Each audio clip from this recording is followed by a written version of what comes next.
Welcome to Experience the People, the podcast I created to connect with individuals on a meaningful level. I'm your host, John Lasky, and every week I'll sit down and have sincere conversations with people who share everything from their inspiring stories and tragic mistakes to passion projects and life lessons in a relatable and transparent way that allows you to experience the people.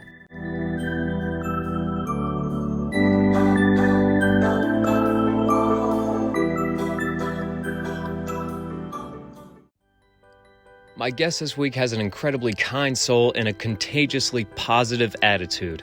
I have the privilege of calling her a friend, and I'm very excited for you guys to hear from her. Ladies and gentlemen, Keisha Matthews. And we're live. Here we are. Keisha Matthews. Welcome to Experience the People. What's up, John? How you doing? I'm good. I'm good.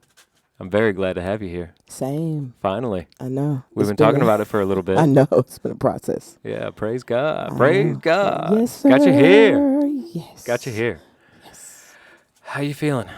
I'm good. I'm Yeah? good. Yeah. What's been going on with you lately? Everything. Everything. Like, I don't know. It's just been a lot of changes, adjustments. But they've been good, though. Like, Yeah. I've learned a lot. I Building, think I'm growing up. like building changes. Yeah. Those type of changes. Yeah. I love this. Mindset changing. Yeah. Things around me changing. Everything's Mindset changing. Yeah. That's big stuff, though. What kind of mindset changes are we talking about? Like, let's talk about that. think- That's big stuff you're throwing out there right away, Keisha. I Talk think about it. like just growing into the person like God wanted me to be. Yeah. You know, like you just start seeing stuff different. Yeah. You know, you don't like I'm at the point now like I want to start setting the tone for my kids. You know what I'm saying? So you just start tightening up certain things because they watch everything you do. Everything. Yes. Yes. Everything. They mimic everything you do. And Kazai is like a real mini me. Yeah. You know? So Yeah. I see a lot of myself in her. She acts just like me, but not only does she just act naturally like me, like she wants to be like mommy. So you catch them doing certain things that you do, but you see it in a totally different perspective. Like, ooh, I do that? I say that? That's so true. You know?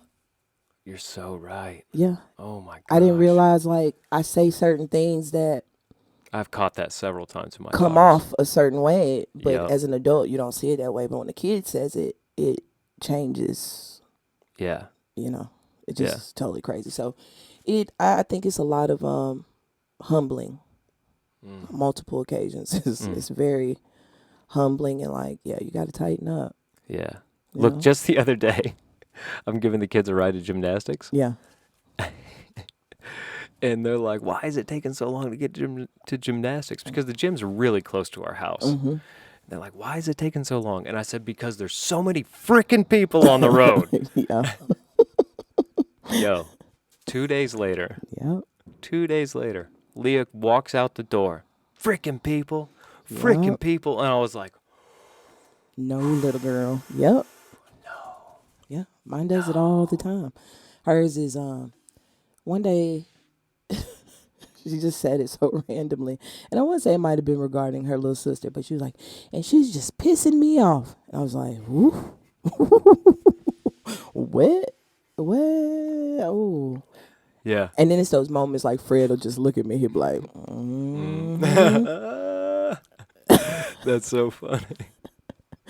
I was like, I don't know. But some of those things, like, I just can't change. Like, it's just me. Like, Right. I don't even mean anything by it. Like, Right. it's just the fabric of me. Yeah. You know? So, I don't know. I've been trying to, like I said, But when fix you certain see it things. reflected in your Oh, children, man, you're it's- like, Yeah. that's me, but I could Yeah. change that Yeah. about me. Like, Or there's at some least stuff. try. Yeah. Because there's, like, I'm grumpy in the mornings and I act like a jerk, and I don't want my kids to be like that. Yeah. And this guy I talked to, actually, my brother told me about this guy who we both know. And anyway, he told my brother, and I've held on to this piece of advice because I found it so good. Whatever you want your kids to be, that's what you be. Yeah. Whatever you want them to be. If you want them to be hardworking, you go be hardworking. If you want them to be kind, you go be kind. If you want, whatever. But what about those?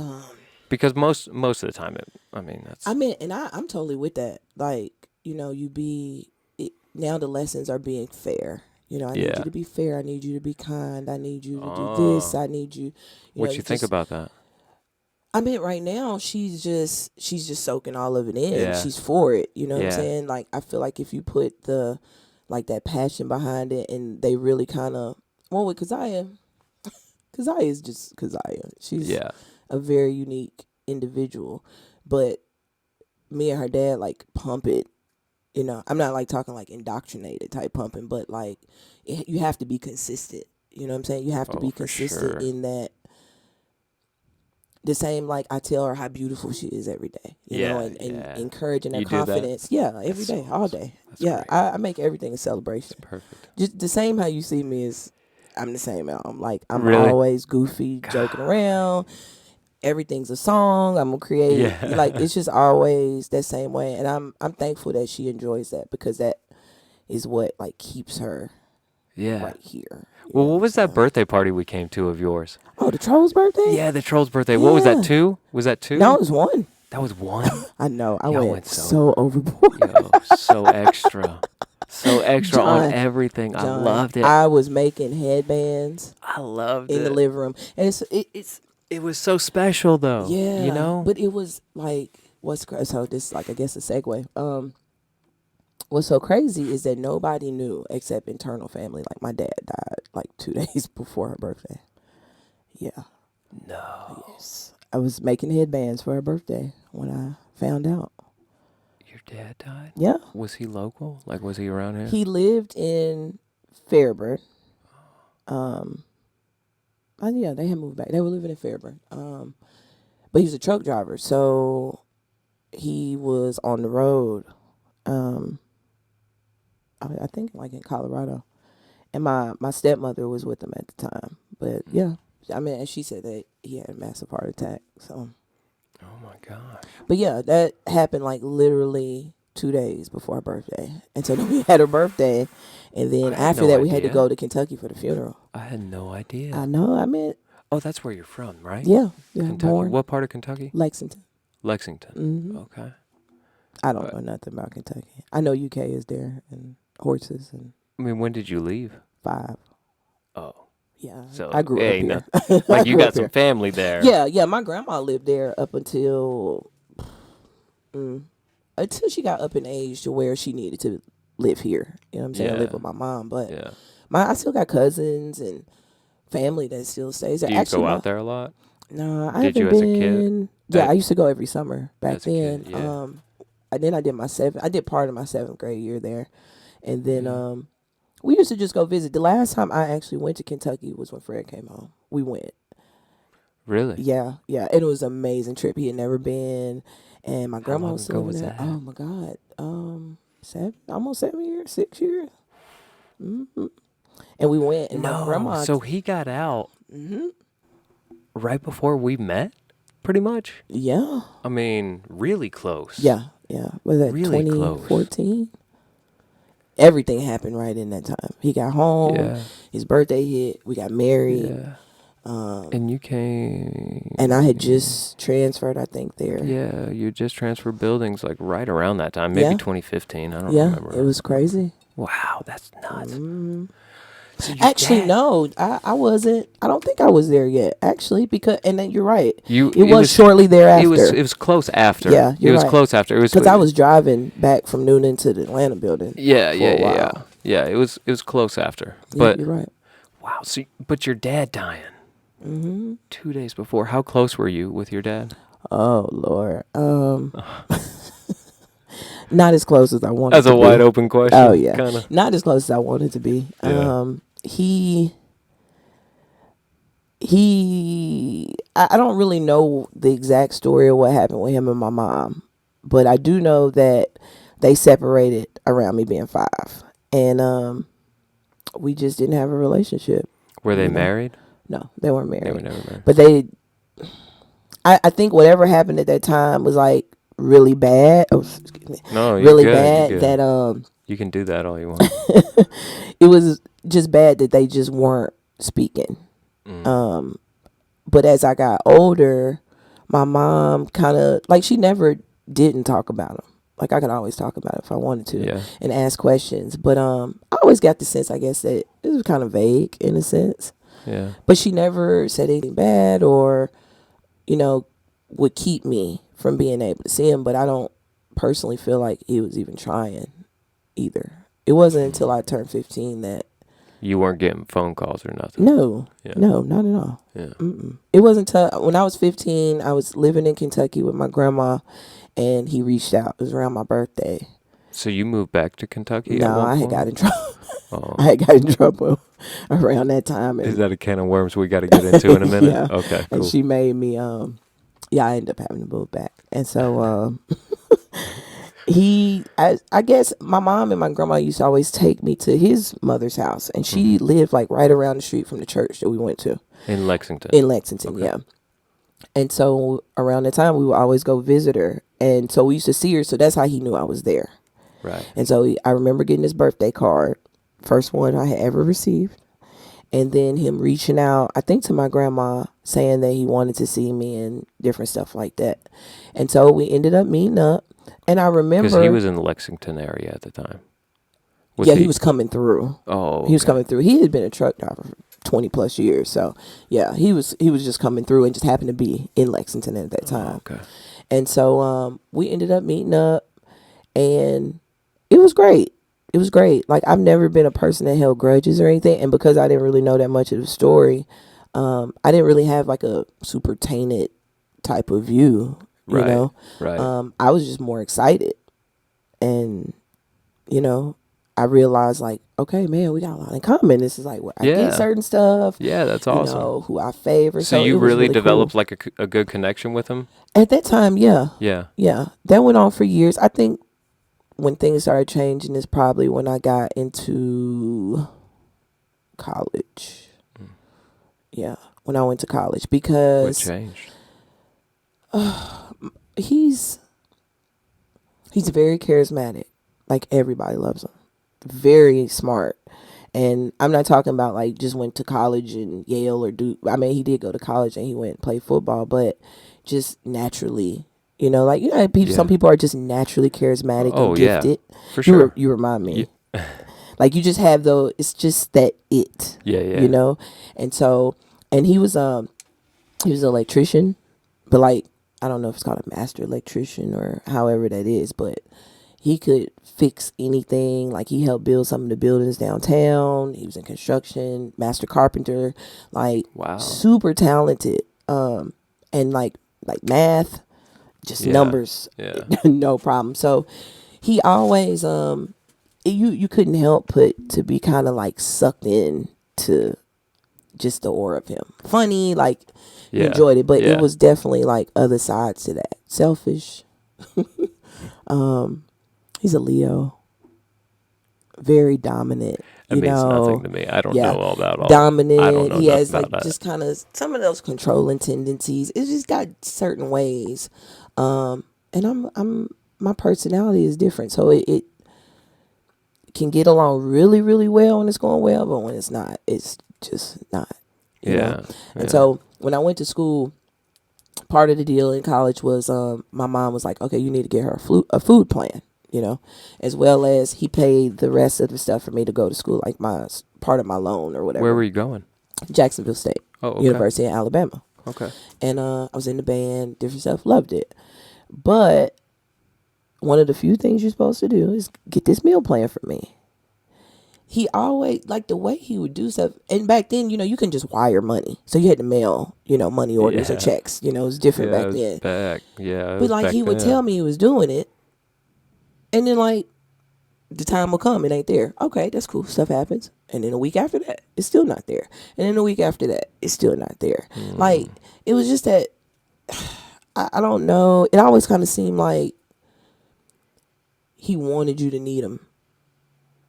And that became so he was holding out. You think he was holding out? Like, kind of. It's just too many different. Yeah. I mean, that's just kind of what he did. Yeah.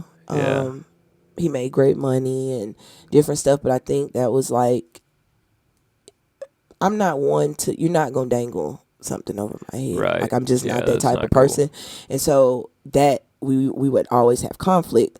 And especially, I guess in my mind is, you know, I'm a child. I didn't create myself. You know, it's certain responsibilities as a parent that you should handle. Absolutely. And in the same fact that, like, you missed a long time. So you're recognizing this as a college student. Oh, yeah. Like, all this is like just my dude. Hitting, you know. And it definitely was hitting because then my mom, thankfully, you know, I was only like an hour away. But now it falls back on her. Because now she's having to stop what she's doing and go to Sam's and buy me groceries and bring all this stuff, you know, right. to my dorm and different things like that. And so, but your mom was always there. Always, always.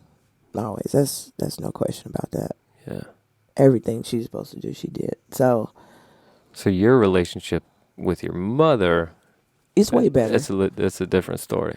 Yeah, I mean, we have our patches too. I think that's just a mother-daughter combo. Are you and your mom a lot alike?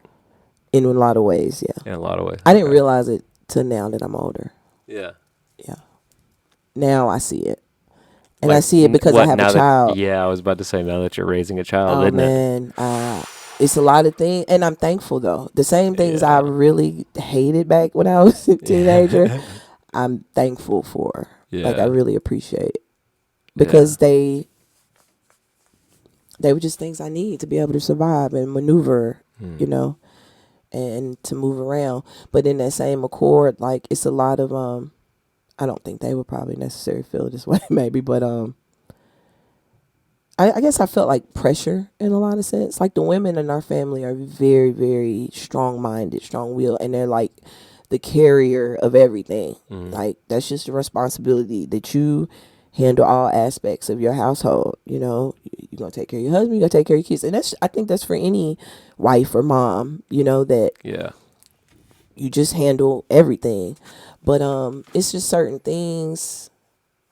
Yeah, I don't know. It just adds a extra layer of pressure sometimes that you just want them to, like, take that step back and just you know, just give you that hug. Sometimes I don't need that. I don't need that, like, extra. I just need you to be mom. Yeah. So, yeah. I think that's where we always kind of bump heads at. I got you. Yeah. Yeah. The expectation is always high. Yeah. And that's just to, not saying the expectation, it's more like the expectation to carry the load is really high. And you're not supposed to complain. You do it. You know, it's other people that's worse.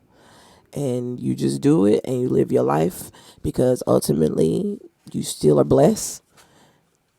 And so, you know, that's what you're supposed to do. And that's fine. Like, ultimately, that's still fine. But I think everybody is still, like, we're human. That's a tough mindset, though. Yeah, it's human. You know what I mean?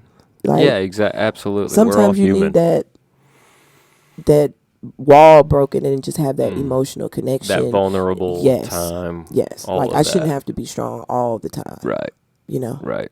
Because it ends up translating in so many other aspects of your life. It's not just in how you handle situations, and it goes into your love life and your kids and your job, like everything. It crosses all borders. So yeah, absolutely. I talk about that all the time, like in relation to lots of stuff. Like, I need a little while where I'm not like intaking any information. Yes.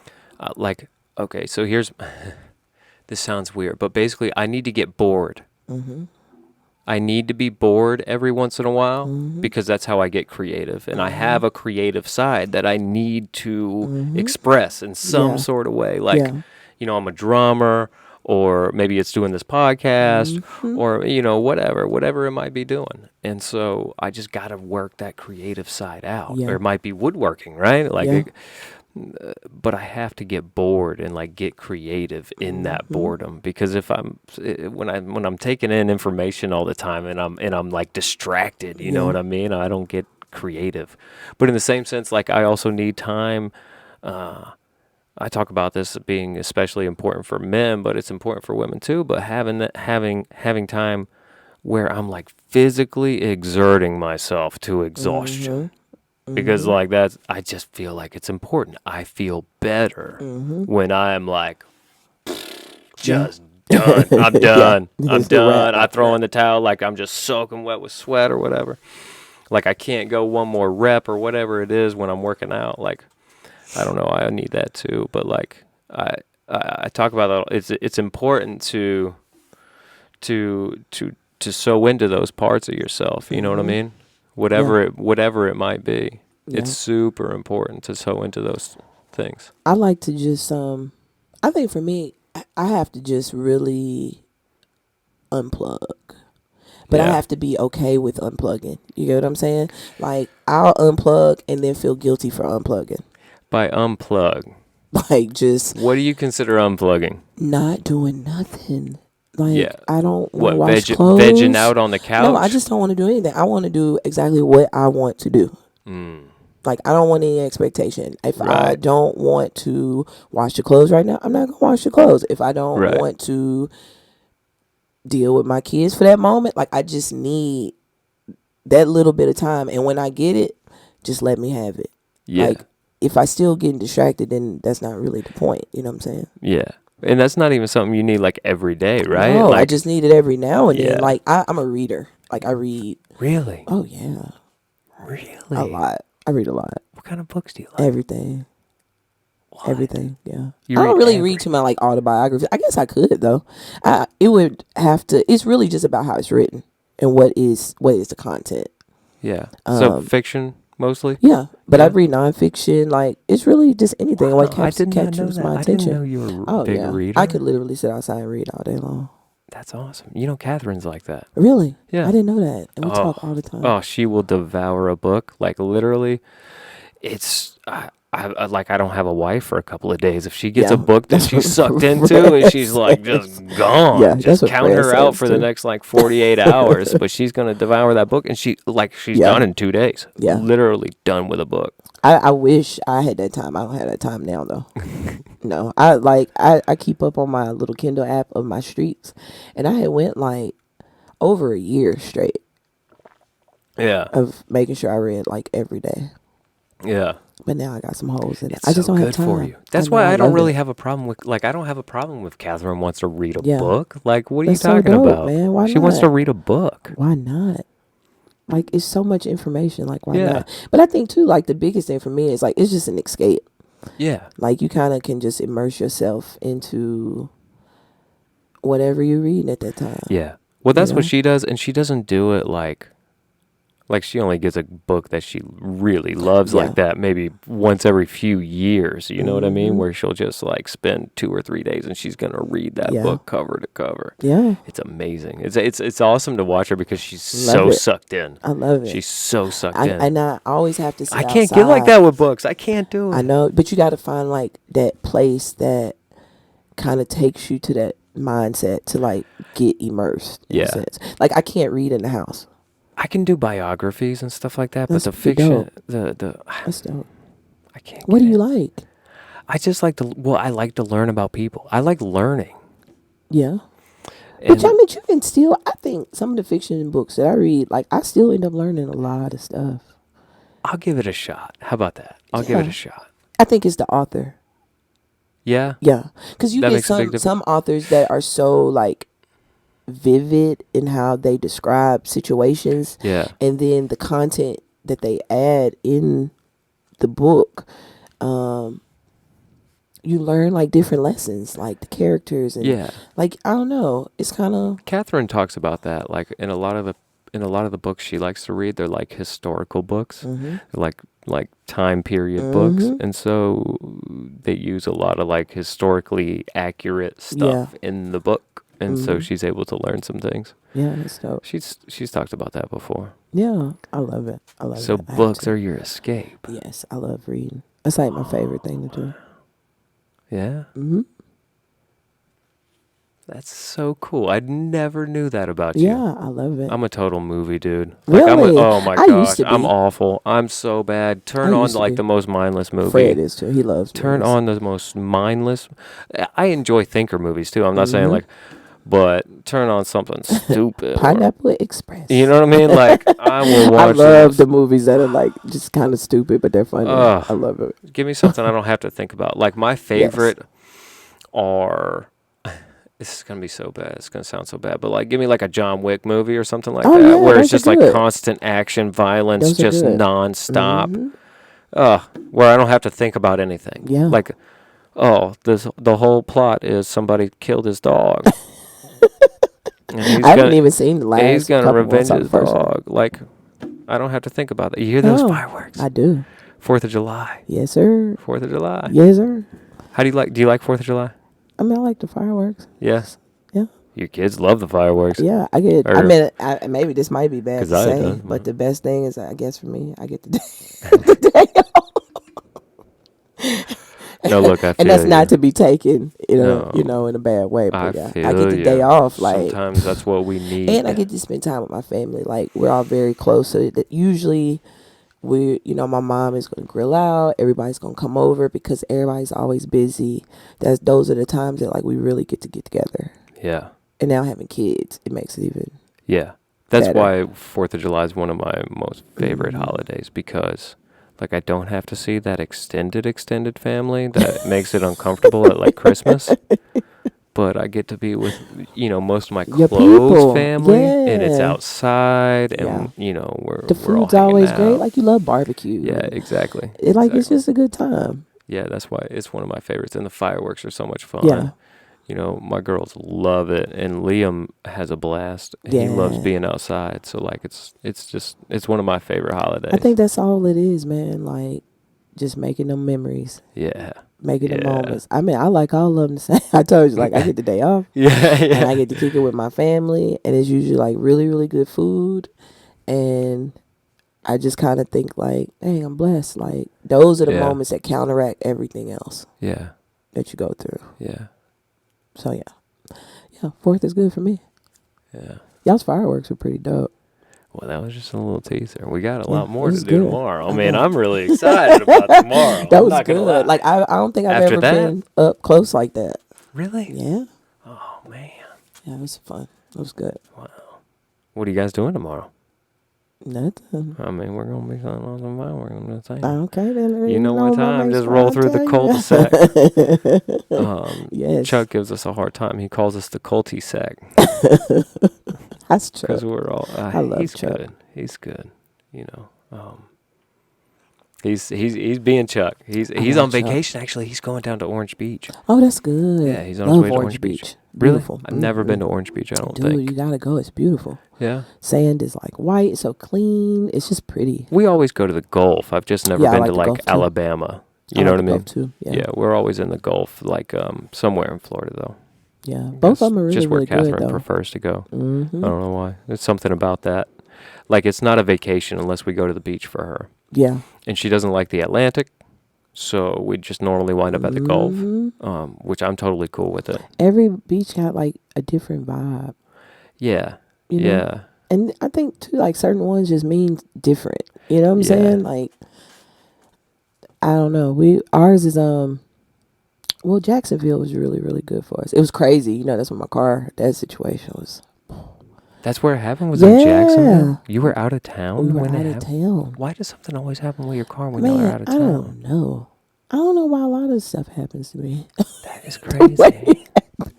But the Jacksonville beach, it was that's great. A special beach for you guys? It was great, but I think over that is Destin. Destin is... Really? Yeah. Why? You just got lots of memories there? Or you just have a connection to the place? We all got to experience it together for the first time. You know what I'm saying? Like, really? Keziah, None of you have been to Destin before? Not prior to that. So as a family, you all get to go there? Yeah. Keziah, that was our first time going with her. And then we just went back with Nay. Yeah. And it was an amazing trip. We made it. It was super quick. Verbo got a little space. Yeah. It was literally right across the street from the beach. Like everything worked out. And it was just so needed. It was after all like this COVID stuff, and we had switched jobs. It was just like a lot going on. So it was definitely needed because I loves the beach. That's always like our gift to her every year. And so being able to take her the first time and then getting to go back, it was just, really dope. Yeah. With the new addition. Yeah. So it was cool.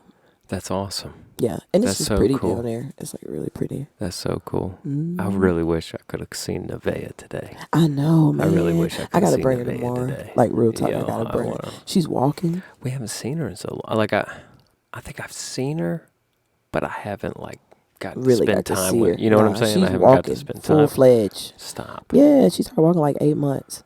Full-fledged. She got teeth coming in, almost 8 teeth. Yeah, she's off the chain. She's off the chain. She's off the chain. That's so cool. I can't wait to Both of spend my some kids time are off the chain. But she's so, she just has something about her. Yeah. It just makes you smile. Yeah. Yeah. And she's always smiling too, so that's another part. But it's she just got this something about her. Everybody sees her oh my God, she's just, she just does something to you. Yeah. And she knows it too. Yeah. Yeah. I love hearing you talk about your kids. I love them, man. I love them. You do. You talk about them with so much passion. I know. And so much love. But I love them. But they get on my nerves too, John. You are not telling me anything new. That is the craziest thing to me. I think about that all the time. How you love something so much? Oh my gosh. But I think because they're little us. Yeah. Talk about slap in the face. Legit.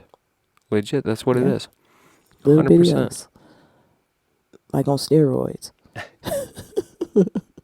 Well, what's bad is I see stuff from Catherine and the girls too, right? So, and then I'm like, oh, your mom does that same thing. Yes, I definitely see that. I definitely see that. It's funny. It's so funny. Nevaeh acts so much like Fred. Yeah. Yeah. She acts so much like him. But then it's crazy because I see Keziah, it's streaks of him that run through her. She'll do certain things. I was like, ooh, that's your daddy. That's your daddy right there. Yeah. Yeah. But I think she just favors me more because me and her have just a totally different relationship. When he was working out of town, it was just me and her. Yeah, that's true. So our relationship is it's always that's my sidekick. Yeah. I'm so glad he's back around. Oh, man. I'm so glad he's back around.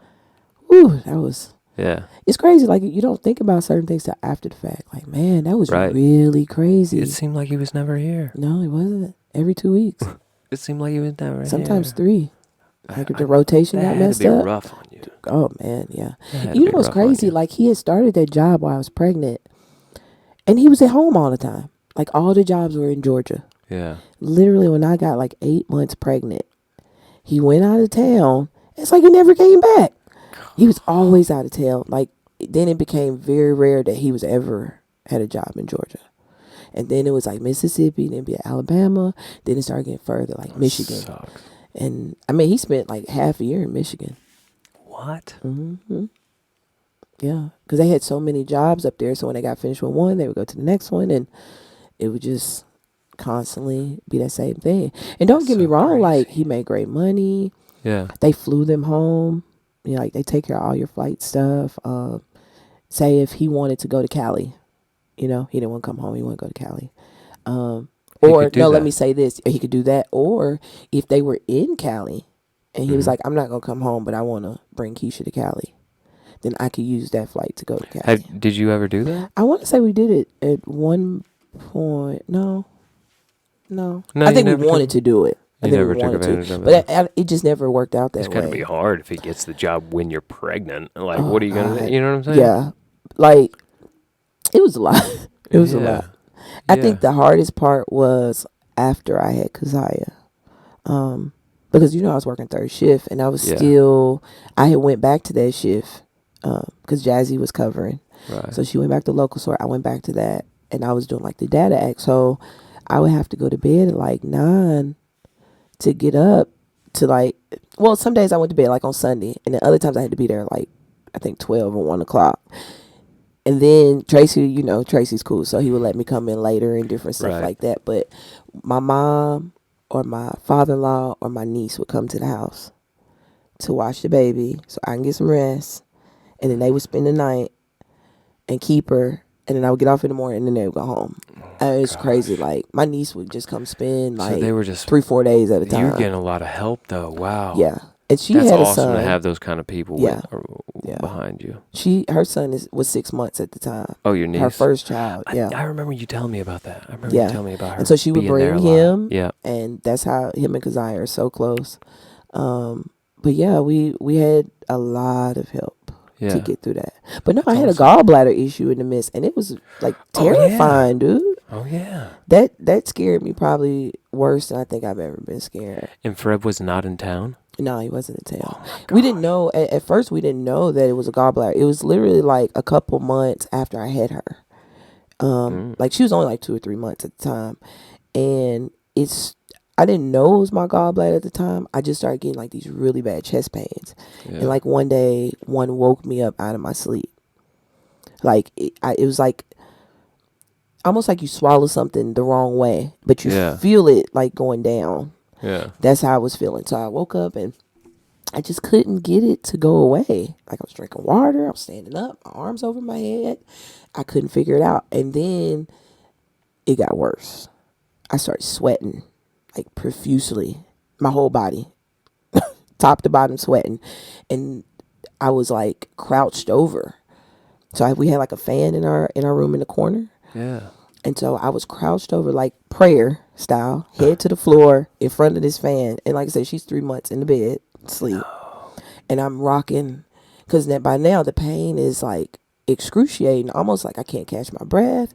And I was just like, Lord, please don't let me die here. Oh my gosh. Yeah. With You the baby got no in clue here. What's going on. Like nobody's here. Like my father-in-law hadn't got there yet. I was like, nobody's here. Like I was in so much pain, like I couldn't like really get to the phone. Sucks. It was just absolutely crazy. And well, you know, like after you start thinking about certain things, at that point I didn't know what was going on, but something was like, take a Tums. I think I used a Tums or Pepsi or Rolaids because I used to have really bad indigestion and heartburn when I was pregnant. I mean, so bad that I had to take a Pepsi because you remember I had like horrible morning sickness. So yeah, I remember it was just really bad. And so I ended up taking one, and it started to subside, and it started to like calm down and go away. So me not really going to the doctor, different stuff at the time, just thought like, okay, maybe it was just really bad heartburn. Like, because I had heartburn and really bad indigestion growing up. So I was like, that has to be what it is. Because I took the Pepsi. It's out to be your gallbladder. Dude, I went through that for months. No. Like months of me just thinking it was heartburn. I would just pop a Pepsi. It would go away. Until one day I had an issue at work. And it started. And I was in the bathroom. And like, long story short, thankfully Jasmine saw me. Because like I was in the bathroom. And then I came out. And I just walked straight to my car. Like really, really fast. And I went and got a Tums because I felt it and I knew. Yeah. So I go pop them. I go back in the bathroom because I'm like in pain and I don't know what's going on. Yeah.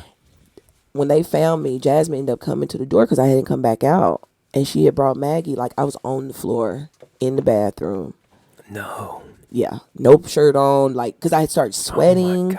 It was bad. And so Holly, all of them took me upstairs, put me on the air condition. Once the Tums kicked in, I was good. You would think that would be enough. No, the last time was a Fred was home. Because I had been telling him, but he had never seen it. Like, you know, and he was home. And I think Keziah had got older, you know, by this point. I think almost probably about 1. And it was bad. It was really, really bad. You just had to get it removed. Like, she was terrified. Like, it was bad. Because it was hurting so bad. Like, the pain almost feels like you're having a heart attack. How was the surgery, though? Oh, the surgery was cool. Yeah. Yeah, it was like, it wasn't hard at all. To it. Well, the hardest part prior to that. Did you feel a little lighter afterwards or anything? No, no. I just felt. Did you get to keep better? No, you don't get to keep it. Did they give you that option? No, they don't give you that option.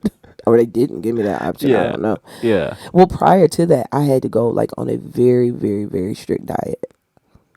Like really prior strict. To the surgery? Yes, because your gallbladder. You have to? Yes, you have to. Well, in my case, I had started getting little I've heard people talk about that. Yeah. And so your gallbladder basically produces, like, it breaks down like the bile and different stuff like that. But it can break it down without your gallbladder. But that part, of course, is important. But I had got like a stone, and so they were telling me that they don't like remove the stones like that anymore. So you basically have to get the surgery, you have to get it removed. So they just go in there and take it out? Yeah, they just go ahead and take it because, I mean, I guess basically you just end up getting it again, and you're going to go through the same scenario. Yeah. So they put me on like this. The surgery was around Thanksgiving too, mind you. No, they didn't put you on a strict Dude, diet for I couldn't eat anything. Soup. What like everything was thinking? Like liquid, salad. You couldn't eat any fats. No. Like no fatty food, no fried food, no greasy food. That's what I've heard. Sausage and stuff like that. Because all of that stuff really is messed with people. Yeah, and apparently a lot of women have the same issues with their gallbladders after pregnancy. I did not know that. I don't know. Oh, so it's like it's a common thing, like gallstones specifically. I think Kat might have went through the same thing. Kat got her gallbladder because I feel like me and her had a conversation regarding this. As far as I know, my wife has her gallbladder. It's either her or She's somebody never had else. surgery. Because me and her talked about something with a gallbladder. It might be somebody that she knows. Yeah. But we were talking about the same thing, and that it happened might be like someone she knows. Literally after it might be the pregnancy. And it's somebody else I talked to too. But no, as far as I know, she has. Yeah, I think it was a conversation we had. Yeah. But it's absolutely crazy.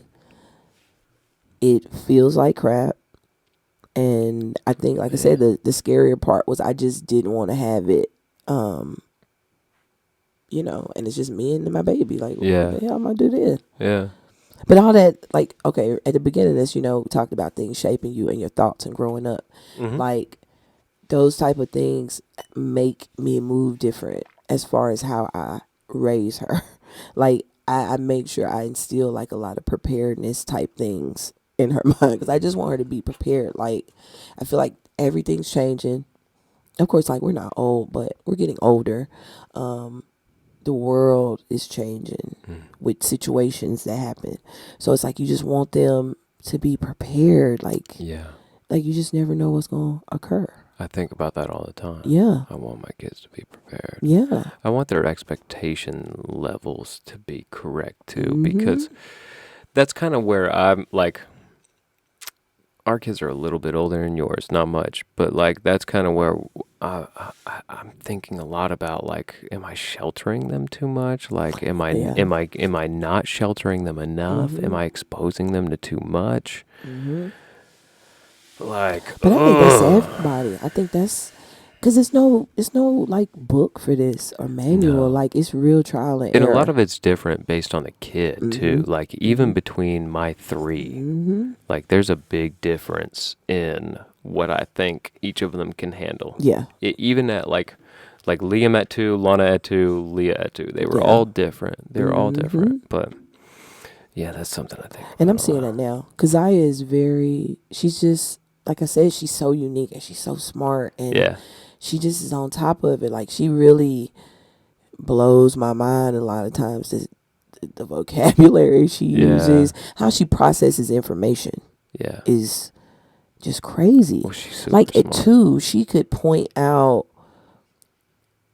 like every place has like some type of emblem or trademark. Like UPS has theirs, Pepsi has theirs. Yeah. Like, I remember being in the car and she would know, like, oh, Pepsi, because my mother-in-law worked for Pepsi. Oh wow! So she was just able to identify stuff like that. That's awesome. She can always like her. Were you like that as a kid? I have no idea. Were you real smart as a kid?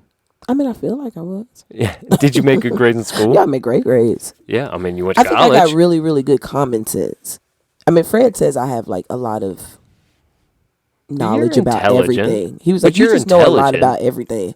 Yeah. But I mean, I definitely know smarter people than me. Like, way smarter. Well, but I think I have really good common sense in how I view to navigate the world. But talking to intelligent people, associating with intelligent people, I swear it makes you smarter. Yeah, it has to. Right? How are you going to be able to converse with them if you don't have no sense? Right. I was talking about that on the very first podcast experience that people, I was talking about that with my brother. And he was talking about how, like, he grew up around a lot of smart people. And so that played a role in how he developed as a kid. Yeah. Most definitely. Yeah. That's wild. most definitely. I totally agree. So you'd be knowing a lot of smart people. Do you I know mean, more? I feel like I do. Yeah. I mean, I went to school. I mean, me and Fred, okay, we went to the same high school, Douglas Right. County. But it's like the people that graduate in our class are really freaking smart. Like a lot of them are doing great. really, really like great things. You know what I'm saying? That's great. Yeah. So, I mean, So feel like I know some 15. smart part. Let's go back. Let's go back. Roll it back. You're 15 years old. You're in Lexington. Mm-hmm. Your dad comes into your life. You guys develop a relationship. It's good. Mm-hmm. What happens? What he kind of stopped showing, like he kind of stopped showing up in college years. Well, And that's 15, that's what you were saying. It was doing better. Yeah, he was definitely like came in, and I remember like every Christmas he would come get me and take me Christmas shopping and stuff like that. And that was cool. Did you have siblings, by the Yeah, way? I got with multiple siblings. multiple? Oh, yeah. Okay, Are they so all from the same? No. Okay. My mom, I have 3 brothers on my mom's side, and I have 4 siblings. No, 5 siblings on my dad's side. 2 brothers, 3 sisters. I am now. You are now. I am now. I feel like it's just so much with that him in these situations because 3 of them were through his wife when he was married, and then another son was in another marriage. Is that before or after your mom? The marriage. All before, because I'm the baby. Oh, no way. Yeah, I'm the baby. Oh, okay. On both sides. On both sides. Yeah, on both sides. Wow. So yeah, 2 are in marriages. Yeah. 1 is in 2 are in marriages. The other 2, me included, he wasn't married to. Okay. Yeah. And then, like I said, my mom's side, my 3 brothers were all with when she was married. Wow. So I'm like just on both ends, I guess. That is crazy. In some form How was of it fashion. growing up with all those siblings, though? Well, like growing up, were you around a lot of those? No, I was raised with my siblings on my mom's side. Just your 3 brothers. Which is crazy because How much older were they? me and Keith are 5 years apart. Me and PJ are 6 because they're like Irish twins, and then Daryl Wayne were 10. Mm-hmm. And then on my dad's, I could not possibly tell you. Yeah, that's fine. I think that's the kind of like the hard part now is like I don't really know that side of my family. Like I could not tell you my family tree on that side. Yeah. My grandmother she's passed, and her first husband passed, and then she got remarried. He passed too. That was all before I was even born, so I never even met them.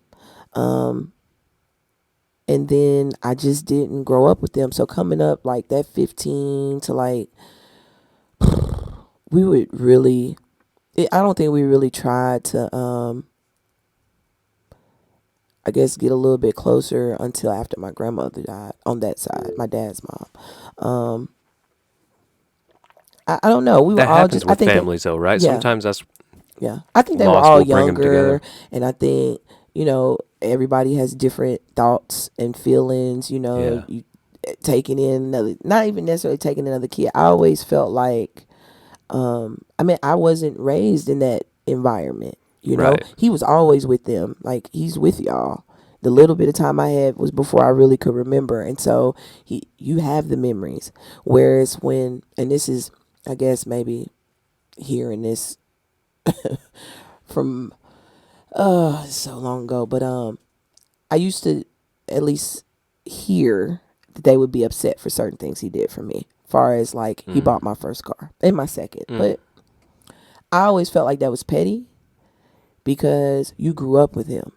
He was at your games. He was at your graduation. He was at your weddings. He was at births. Like I'm a person that time is what matters to me. It's not about what you can do. So like he was coming and taking me, and giving me clothes and different stuff for Christmas at once a year or whatever. And that's cool. But I really just But want you didn't have a dad. Yeah, like I don't really But you didn't have a dad? Like I'm not bashing him. I'm sorry. Don't take it like that. No, like it's cool that he shows up and does that for you, like you said. But that's not a dad. That's the bare minimum. That's not a dad. You know what I'm saying? Was he at your wedding? Yes. Was he at your graduation? Yes. Good. Yes. So he did. But He attended like let the me be big major. clear, though. No. I was just asking. Did he attend like the major My things? mom is a humongous part in why a lot of that happens.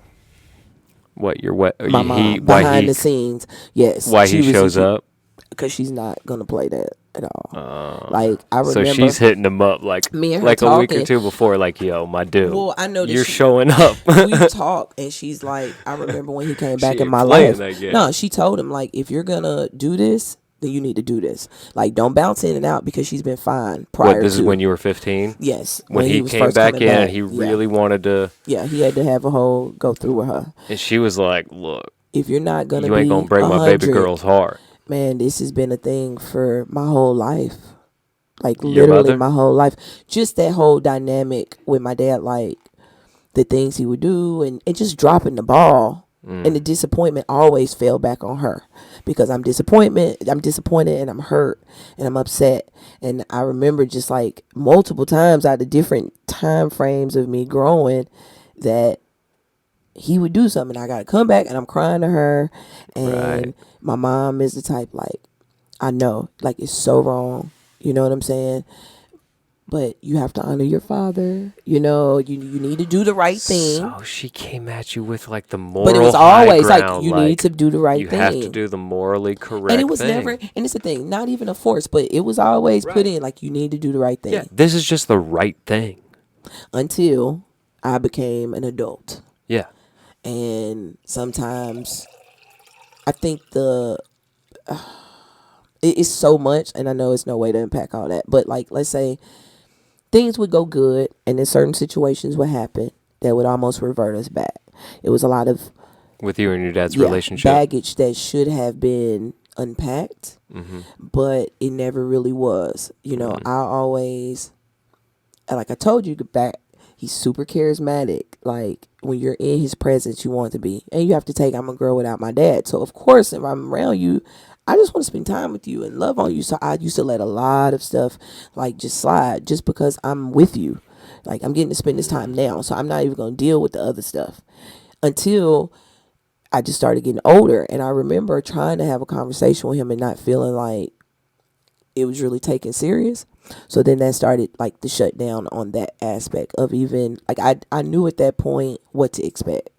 Yeah. And I'm not going to keep allowing myself to get like sucked into that to get the same disappointment, but I would do the same thing anyway. Right. Like somehow I would still do it.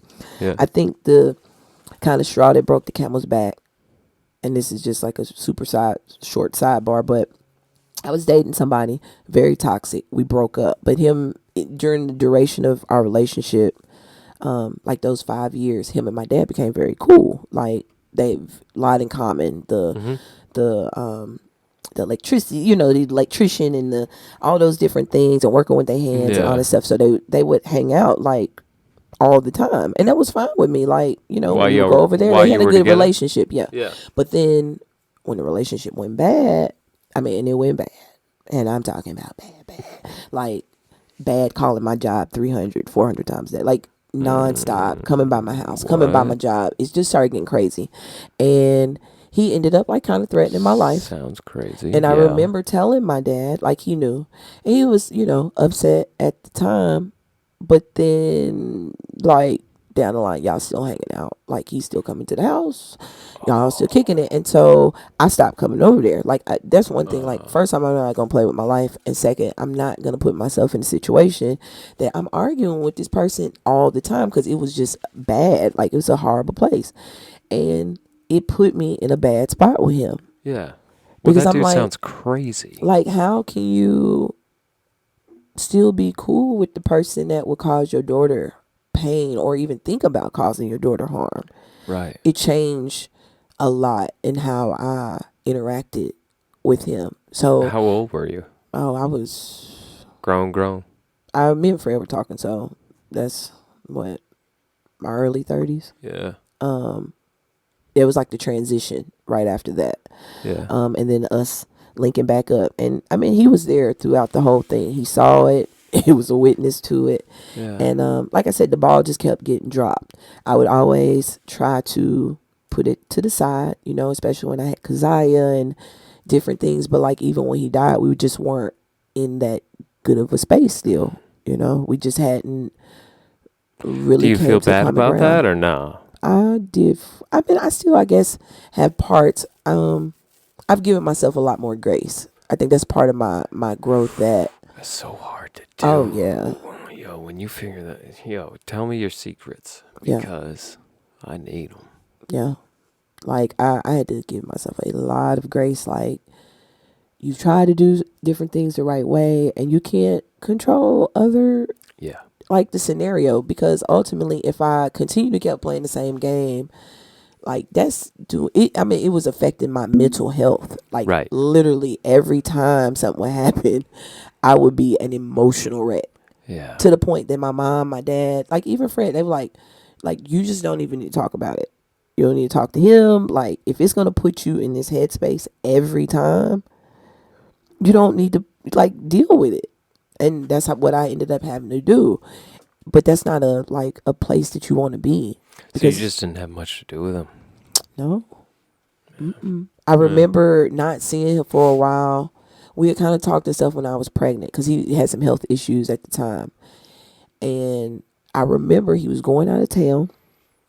He had started back, getting on the road. He was going out of town. And this particular day, I was supposed to pick him up and I think take him to his truck and whatever. Mm-hmm. And he dropped the ball again. Like I waited all day for him to call. Like I was waiting and waiting and waiting. And he did. And when I finally talked to him, he says, he's like, oh, well, I just had somebody else do. I thought you would be busy. And it like pissed me off so bad. Like it just, and at that point I was done. So that's the kind of stuff you're talking about. Oh, I was done. Yeah. I was so done. I was like, I'm not going to keep playing these games with you. Yeah. You know what I'm saying? Like I'm just not. And I just fell back. Like completely fell back. And then of course I had Keisha. And I wanted to see her granddad. Like at least in some capacity. Yeah. And so I remember taking her over there, and we sat, and we hadn't talked for a long time.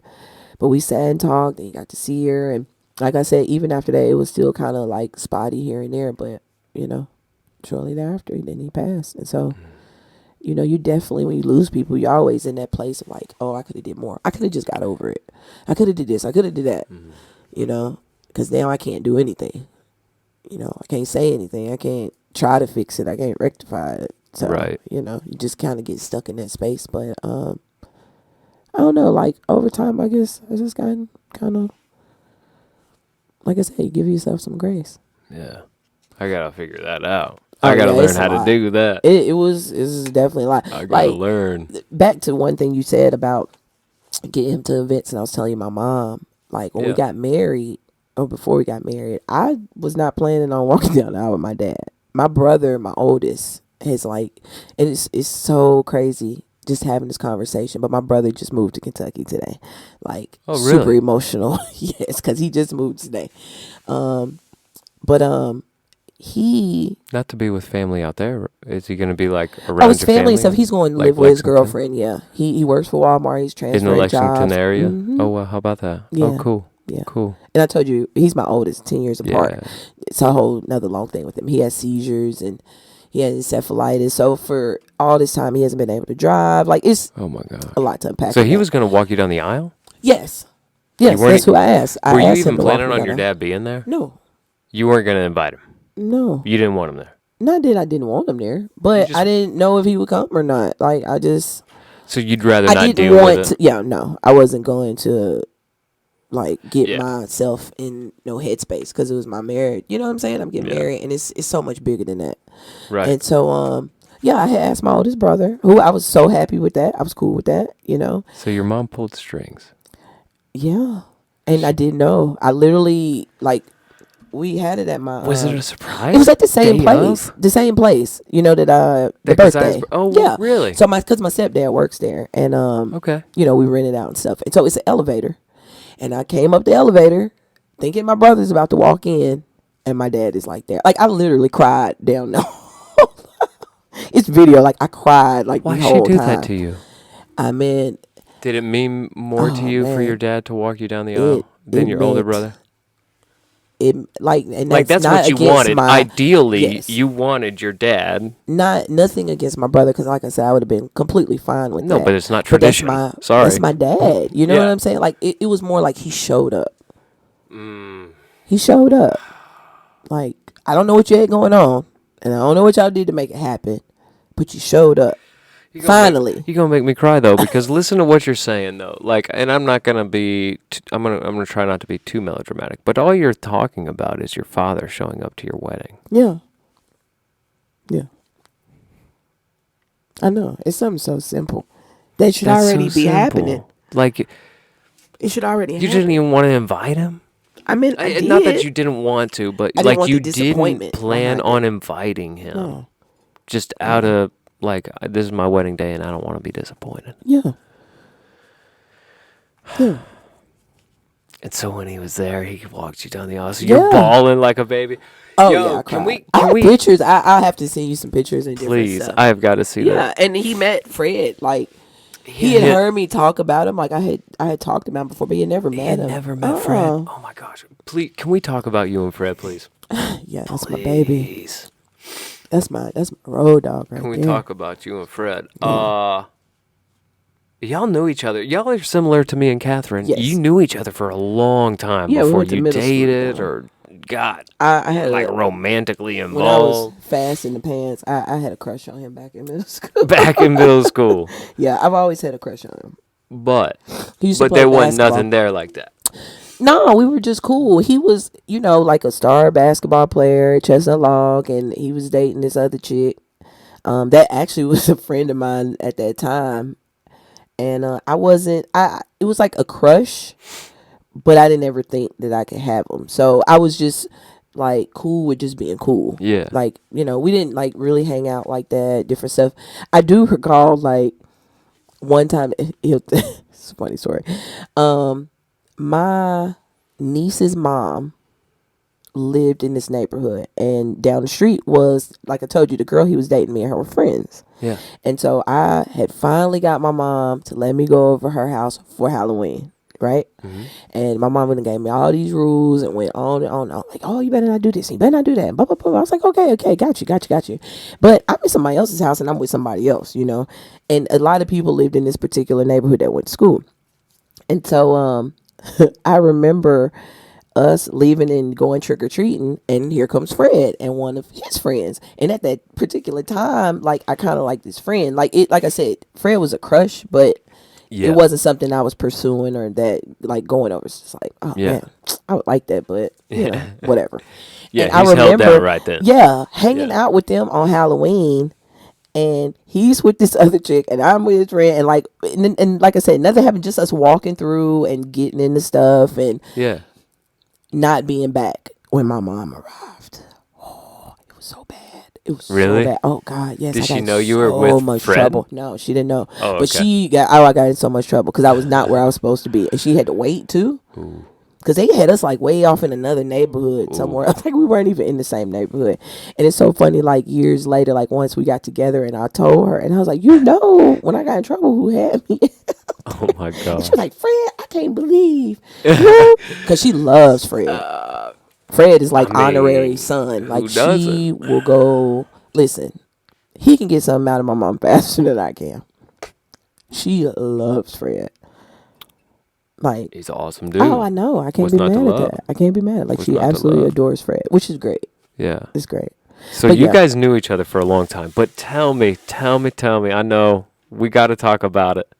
How it happened? How y'all got together? After high school, I used to hang out with this other chick named Tamara. And she had her own place, like real early. Right. Like really early. And I met her through another friend. Like, my best friend at the time was friend with her, and that's how I met. And they ended up falling out. I but love them friends. Yeah, that get but they when they're young. fell out, and me and her still became like really, really good friends. But she always had her own apartment, so it was always like, oh man, this is dope. Like, and so we would go over there, and so me and her were just kicking it all the time. And one day, Fred showed up with the guy that she was talking to at the time that went to school. All of us went to school at the same time. Yeah. And she went to Lithia Springs, but we went to Douglas County. But everybody knows everybody. So they were friends. I knew the friend that he was with, and so like we just used to kick it. Like we would just sit, play spades, and drink, smoke, all that. That was just what we did. Right. And in that time, I remember her telling Fred one day, she was like, basically, you know how teenagers are so stupid, but like telling him that I had a crush on him. And I remember being so embarrassed, like, I can't believe you even say that. Like, oh, that's so lame. And he was like, what? Like, Keisha got a crush on me? Like, no, she ain't got no crush on me. Like, I had a crush on her. So it just ended up working out. And we would just kick it all the time. Like, I drove at the time, had me a car. I would go pick him up. We would just do regular stuff. Like, I remember I came back from Jacksonville State, and I was going to Atlanta Metropolitan for cosmetology school because I came back home, switch, all this different stuff. And so I remember I had to go like register, and Fred went with me. Like, it was just so random. He stood in line with me. So y'all were just friends. Yeah, like just friends. And so we just like started getting to know each other, hanging out with each other. Like we spent a lot of time just chilling, like really, really chilling. And Fred was in a totally different lifestyle back then. Fred was, on the corner and doing all kind of stuff. But like, I never just, I remember the first time I found out I used to do that. And I was like, I cannot believe this. Like, Fred said, like, what the hell is going on? Like, he's out here selling drugs. Like, when did this happen? Come to find out, Fred came from a totally different upbringing than what I knew. Really? Yeah. I mean, we grew up in Douglasville. Like, it wasn't many black people back then. I mean, this By is different, 20 plus what do you mean? years. Like, he grew up in West Side Atlanta, in the hood. Like, Fred's from the hood. His whole family is like West Side Atlanta. Seriously. Like, yes, he has a humongous family, and all West Side Atlanta. And I love all of them. Yeah. But it's just totally different than what I thought. Like, come to find out, Chestnut Long was like a melting pot. Everybody was from somewhere different. I was going to Chapel Hill at the time prior to that, and we had to move. And I didn't want to go. Like, I literally didn't want to go to Chestnut Long. I was pissed. I was rebelling. Hence, that's how I got sent to Kentucky. That's the segue. Because my grades had dropped. Like, I didn't want to go. But at the time, my mom was a chef, and she was working at this hotel, and her hours, like, it just wouldn't allow her to get me back and forth to school at the time. So it was like, you have to go to the school that's closest where you can catch the bus. But I just did not want to go. And so, like I said, that's when I ended up meeting him. End up fast forwarding. We spent a lot of time together. I got close. Had kind of like been dating semi in a sense. And then one day I called him. I called his house. His sister didn't like me at the time either. It's funny now talking about it, but she didn't like me at the time. Why is it funny now? Are you close with his sister now? I mean, we cool, but it's like Risa is just like, she loud, and she was like the mama bear too. She's the like like she helped take care of him and raise him. So of course, this little girl calling the phone for your brother, you gonna give them hell anyway. And that's exactly what she would do. And so I remember every time I called, you could always tell she had asked. So what'd she say? And then he wasn't even hardly there. Like I said, he was trapping. He'd be in and out. Like, he wasn't there for real. Yeah. But we didn't have like all them phones and different stuff. Like, we had pagers and different stuff. So you had to wait. Different days. If you weren't at home, you might miss that Holy person for the smokes, day. I can't even remember the last home phone number I called. Oh my gosh. It's crazy. His mama got the same number. His mom got the same house number. My parents just canceled theirs, and I was a little bit pissed about it. Same house number. I was a little bit pissed. I was like, look, that number, you guys have had the day my parents moved into that house, I was born. Oh, that's crazy. And they just canceled the house phone. And I was like, I'm feeling some type of way. Because people don't be needing it no more. I know, they don't need it. But I get it. The nostalgia behind it. Yeah. But anyway, I'm sorry. But no, it's the same thing. And I remember calling, and he wasn't there. Okay, well, there's nothing new about that. Yeah. And I left a message. And then the next day I called, and he wasn't there. And I left a message. And then the next day, and the next day, and the next day. And like where the hell did you go? This is your dude. Like, y'all were chilling every day. Where did you go? We were supposed to meet up that day, the first time I called. And so it just, at the time. And that was not like him? Oh, my gosh. At the time, I was working at Ruby Tuesdays, and they had just built the one off Camp Creek. I love Ruby Yeah, but they just, the plaza off Camp Creek. It started with the Ruby Tuesday, the Chick-fil-A. It was a Johnny Carino's. Yeah. And it was something else. It was only like 4 or 5 stores. They hadn't even cleared out all that space. Like, you remember, it used to just be dark driving down there. Right. And so I had just transferred to help open. Like, I was one of the shift managers that opened that location. So, like, I had that stuff going on. But I remember one day, some of the friends and coworkers I had at that time, like really upset. Like, really kind of just disappointed in them more so. And worried. Because I was like, what the hell happened? Now, in the midst of this, Fred was supposed to be going off to the military. And so then the other thought that I thought was like, well, maybe he just went. But like, damn, you can't say bye. You thought he just dip out early like that? Yeah, I mean, what else would happen? Well, I mean, when he what else would happen? When he just ghosted you like that back in the day. We didn't know. Isn't that something crazy about back then? If someone wasn't at home and didn't answer the home phone, they were just gone. Yeah. But see, you don't know where they could be in a different galaxy or something. The time just kept going by. What a different age we lived in. And so weird to think about that now. I'm sorry. The way that's so weird. It's like someone wasn't at home. Oh my gosh, they're gone. Yeah. And we weren't panicking like that either. Yeah. You know what I'm saying? Like, nowadays, okay, they'll call me eventually. Nowadays? Oh, no. Listen, I left my phone a couple months ago, and I was like, what in the world? Yo. Where is it? I tore my car up looking for it. Catherine and I know where each other are all the time. Mm-hmm. There's never a question of where each other is. Mm-hmm. Never. Yeah. We always know the location of each other. I know. Same. To think back then, though. I'm sorry. I know that was total sidetrack. But it was so cool. Like, you would think, like, I remember those times. Like, it would take me $10 to fill up my tank. It was 99 cents a gallon back then. Different. Like, it was just a totally different vibe.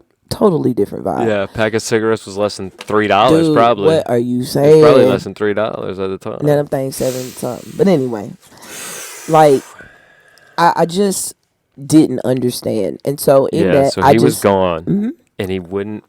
And his family wasn't saying nothing to you. I didn't really know them like that part. Like, we were like 18. I mean, 19, 20. Yeah, you know what I'm saying? I hadn't met his mom. Like, so you're not gonna poke and prod and be like, "Hey," because we were just cool. Like, I'm real laid back. So at that point, like, it was just kicking it.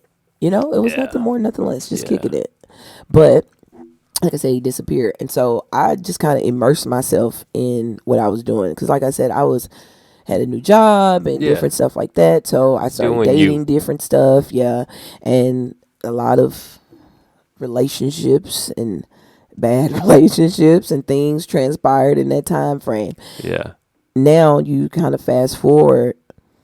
I remember like the guy I was telling you about, the stuff with my dad and all that. Yeah. That was who I was dating at the time. And I knew that it was over with. Like, I knew it just got so bad. I remember one day we got into an argument so bad, John, and I promise I can remember it. Like, I'm there. I was in front of my mom's house, and I can't remember the argument, but it got so bad that I remember screaming like a psycho in my phone, like blah, blah, blah, blah, and to your boyfriend at the time. Yeah, and my head felt like it was gonna burst. What? Like, pain just shot through, like, my eyes, my head, everything. And at that point, I was like, I am not about to have an effing aneurysm over you. Because that's what it felt like. Like, I could just fall out right now. Oh, wow. I'm not a person that gets mad to that degree. And the fact that you can make me that mad, that just means something is wrong. Like, something is wrong. Yeah. And like I said, it had been building. It just been getting worse and worse. So, anyway, one day, I was working at Johnny's Pizza. Yeah. We talked about that before. Yeah. And I never was on Facebook for whatever reason. Something was like, get on Facebook. So I get on Facebook and I'm just kind of skimming, and I got messages, and I checked my messages. Lo and behold, there's a message from Fred Matthews. Now, prior to this, I had a dream about him some years before, like a vivid dream. Woke me up out of my sleep. How long has it been at this time? The dream? No. From the time that he oh my gosh, vanished until 9 years. You check your phone 9 and years. see a message from him. Yeah, I think it's 9 years. Okay. Yeah. The dream. Of no conversation. No nothing. Like you just kept calling his house. No one was there. And then I just stopped. You just stopped. Yeah, and moved on. Nothing. And then I had this dream. Okay. And I remember the dream was so vivid. Like I could see his whole face, everything. Like it was so vivid. And I went in my mom's room. I was like, Mom. I was like, you remember Fred Matthews? And she was like, that boy you had that crush on in middle school? I was like, yes, that boy, of course. That same Fred. Yes, that same Fred. And so she was like, yeah, I remember, what's up? And I was like, I just had the like most vivid dream about him. I was like, I don't remember anything except his face. Like I could just see it. But it wouldn't, like the thought wouldn't leave. It was like a lingering thought. His face. So, yes. And I was like, it was like a feeling just, I don't know, it was just on me when I woke up that I could not shake. Like it was just in my thoughts. So I was like, you know what? I gotta find out what happened to him. Now this is years that went by. I haven't thought about this dude, nothing. Yeah. So I gotta figure out what happened to him. So I get on Facebook. I don't even know Facebook. I know it was Facebook. I get on Facebook and I reach out to a mutual friend of ours that went to school with us, that was friends with him, friends with me. And I was like, hey, you still talk to Fred? Like, have you heard anything from him? Is he okay? Is he living? Is he dead? Like, what's going on? And he reached back, and then he was the one who told me that Fred got locked up. And I was like, oh, like bottom drop, like bottom drop. Like what? Like what the hell? What? And then it made sense. It made sense. Like, cause then I asked for like how long, different stuff like that. So then the guy at the time, he was like, he gave me a number that Fred had. But when I called the number, but it was a jail phone one. Yeah, it was and one of he them never damn answered the jail phone, phones. right? Yeah. Never answered the phone. You can't And answer then them phones. I had tried looking him up and wrote a letter, but I never ever got a response. Yeah, no, you So- only get calls from them numbers, And then, like I said, I tried to write him. I never got a response. So, like, now, fast forward years, like, I still haven't heard of him past this dream. I open a freaking Facebook message, and lo and behold, it's a message from Fred Matthews. I literally screamed in the middle of, thankfully, nobody was in there at that time, but, like, I, like, straight hollered in the middle of Johnny's Pizza when I looked like, what? Like, what in the world is this?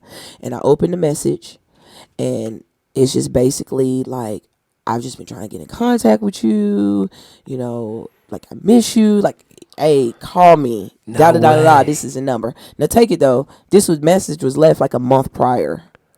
Oh, my God. It's like, I'm like a month behind with reading the message. No, so you're reading this message like, please, dear God.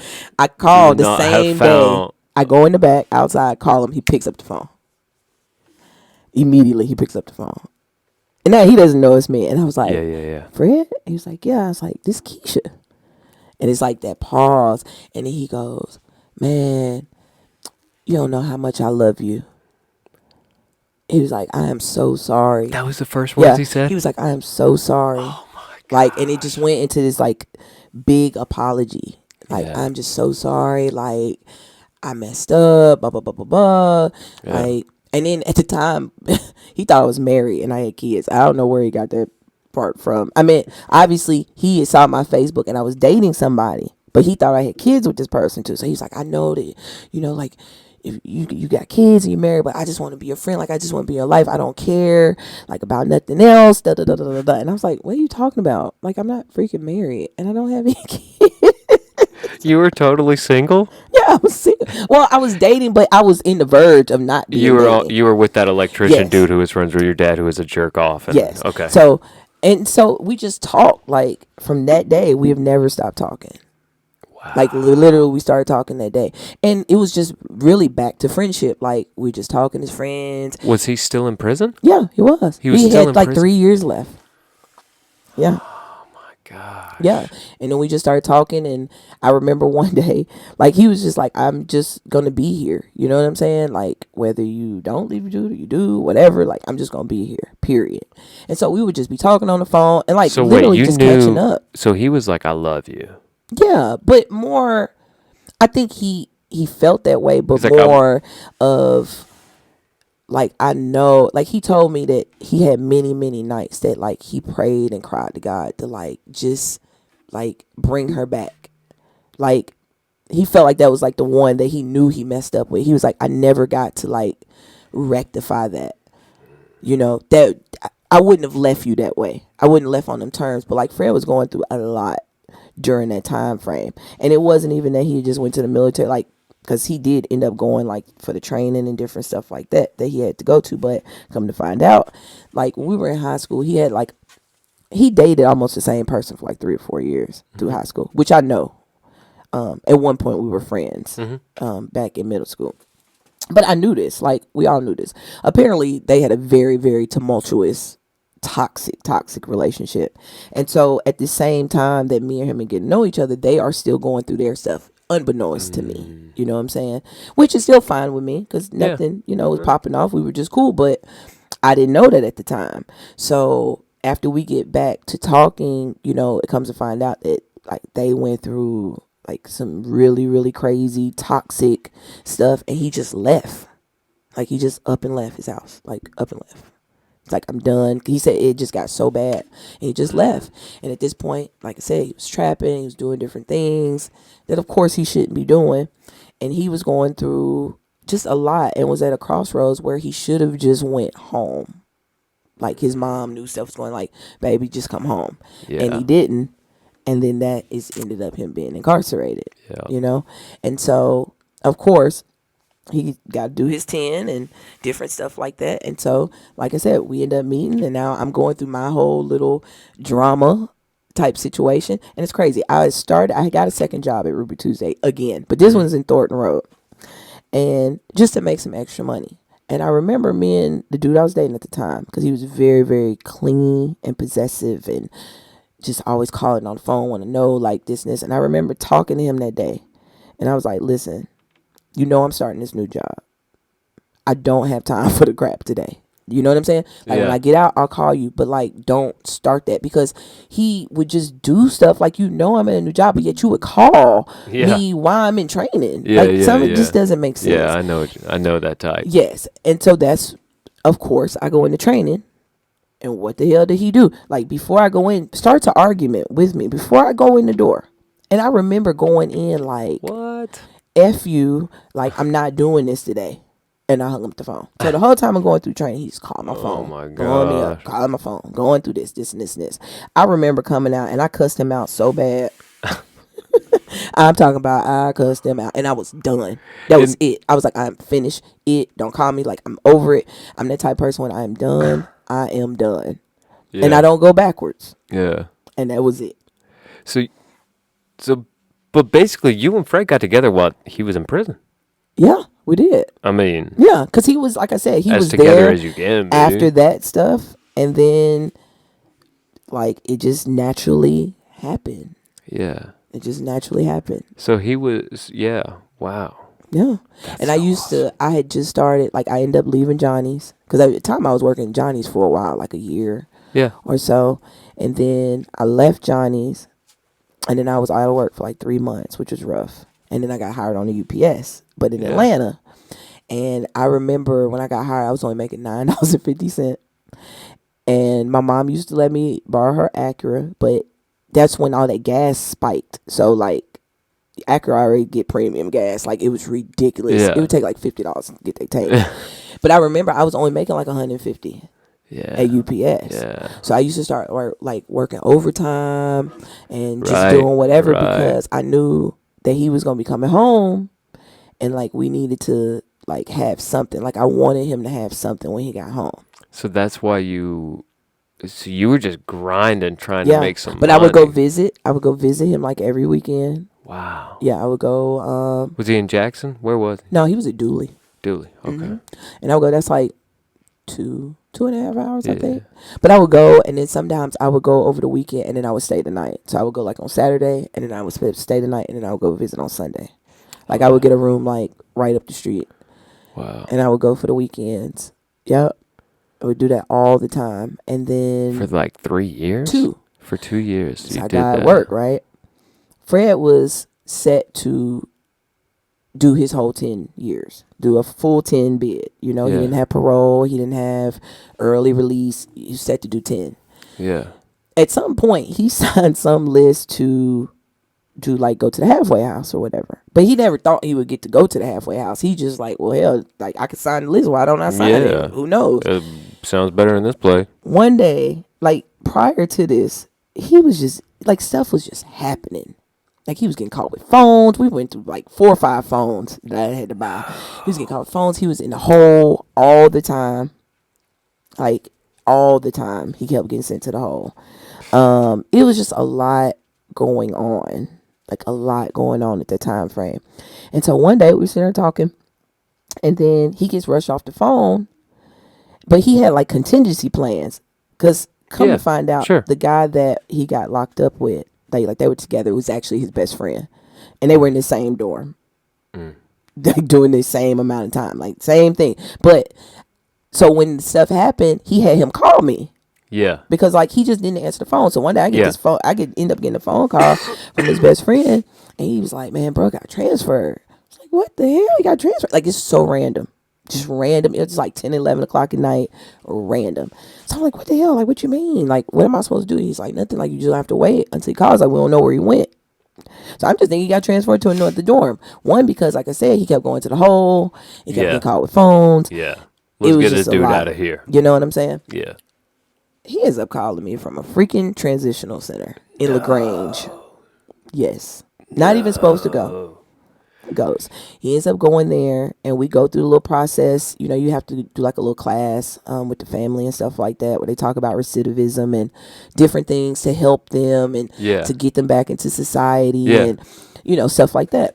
So we do that, and then I would go visit, and this was way more lax than the jail. Like, you could order food, like outside food. I could bring food. Yeah. And basically, they helped you with like your resumes and different. I have to say, that favor, because this transitional center was way better than some of the other ones in Georgia. Yeah. Like, he actually got his resume. He got his license there. Started driving again. Wow. He got him a job at this at Mountville Mill, which makes rubber. They make rubber for like tires, like Goodyear and all this. And they like one of the, I think, top manufacturers of rubber. Oh. He would go in there, and I'm talking about, dude would come out blacker than tar. Like, these microphones, like, because the tar it's black like tires. I mean, it would be everywhere. It's socks, underwear, like inside your clothes, in his nose, in his ear. Like, it was just crazy. But I have to say, he held that job down. That people loved him. Like, everywhere he goes, he just has favor. Yeah. The bosses love him. And they used to have a little van that would come pick him up, take him to work. I think some of that is favor. Yes. But you got to give Fred some credit. No, of course. But like, I look at Fred and I'm situations, like, that dude. Like, the favor comes in the placement. Sure. Now, like the doors that open, or the whatever. Yes, because he would get certain supervisors that just rocked with him differently. Yeah. You know what I'm saying? Yeah. That being an inmate or being somebody that has felonies or that has done time, and I could say this probably for anything, it's a scarlet letter on you. It is not an easy transition. And the way the system is set up, it's not made to be easy. It's not made to be easy when they're in there. No. Your family, like, they don't make it easy. I've went through so many, getting checked, pulling up my bra, going in my underwire. Like, you can take one diaper. When you have a child, you can only take one diaper. Like, it's so many little mental games that are done to just break your psyche. And it's almost like felt like they want to break the family too, so that you don't go visit them. Because, I mean, it's a thing. Because that's one way that contraband or whatever is going to get through, and so they don't want y'all coming to visit.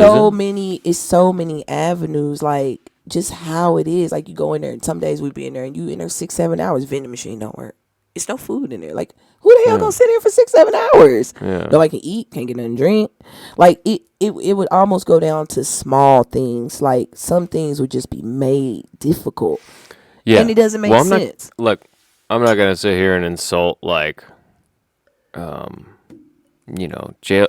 Like, I'm not gonna sit here and insult the guys who work in there, right? Oh no. But some of them are just mean on purpose. Oh yeah, you definitely get the ones with the complexes. Like, I've been to jail a couple of times. I have never been to prison. Praise God, baby, yes, sir. Jesus. But yes, sweet baby Jesus. Yeah, I've been to jail. Some of them are just mean on because they can be. Yeah, you get the ones that got the complex that now they feel like they are in a position of power and authority, and that people are less than. I get that people do crimes. I get all that. You know what I'm saying? Yeah, but at the end of the day, people are still human. People still need basic absolutely functions, and I don't think people really understand that until they go or somebody in their family go. Yeah. It's real easy to say, oh, it should be like this. Oh, they shouldn't have nothing. They shouldn't have a TV. They shouldn't have this. They shouldn't eat. Oh, they eat good. Really? Have you ever ate jail food? Yup. That's what I'm saying. Is it good? Nope. Like, It's he's told awful. me stories. Like, in the summer, it'd be so hot, like flies covering the ceiling. Yeah. Falling down in people's food. Like, people don't understand the conditions. Like, No. It is a crazy, crazy situation. So to go through all that different stuff, like, it's it's just something else. You know what I'm saying? So he got the favor, like, in the placement, but definitely Fred is one of the hardest working people I know. That has been instilled in him. His dad is like that. Like, that dude will work, and not only just work, he does it like with a humbleness that he's not gonna say anything. He just, whatever I gotta do. Yeah, absolutely. You know, whatever I gotta do. He's so cool and calm all the time. Yeah. Is he like? Does that? Have you ever seen it waver? I have definitely seen it waver. Really? Yes. Oh, yes. I've definitely. He's seen not it. a hothead. No, he's not a hothead, but he. What's the best way to put that? Not a hothead. No, he thinks everything through. He's very,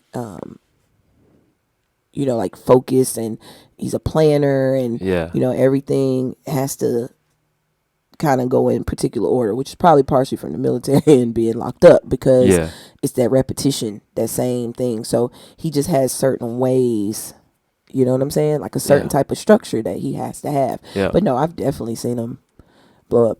We haven't had that often, so I probably only seen it really directed towards me probably once. Yeah.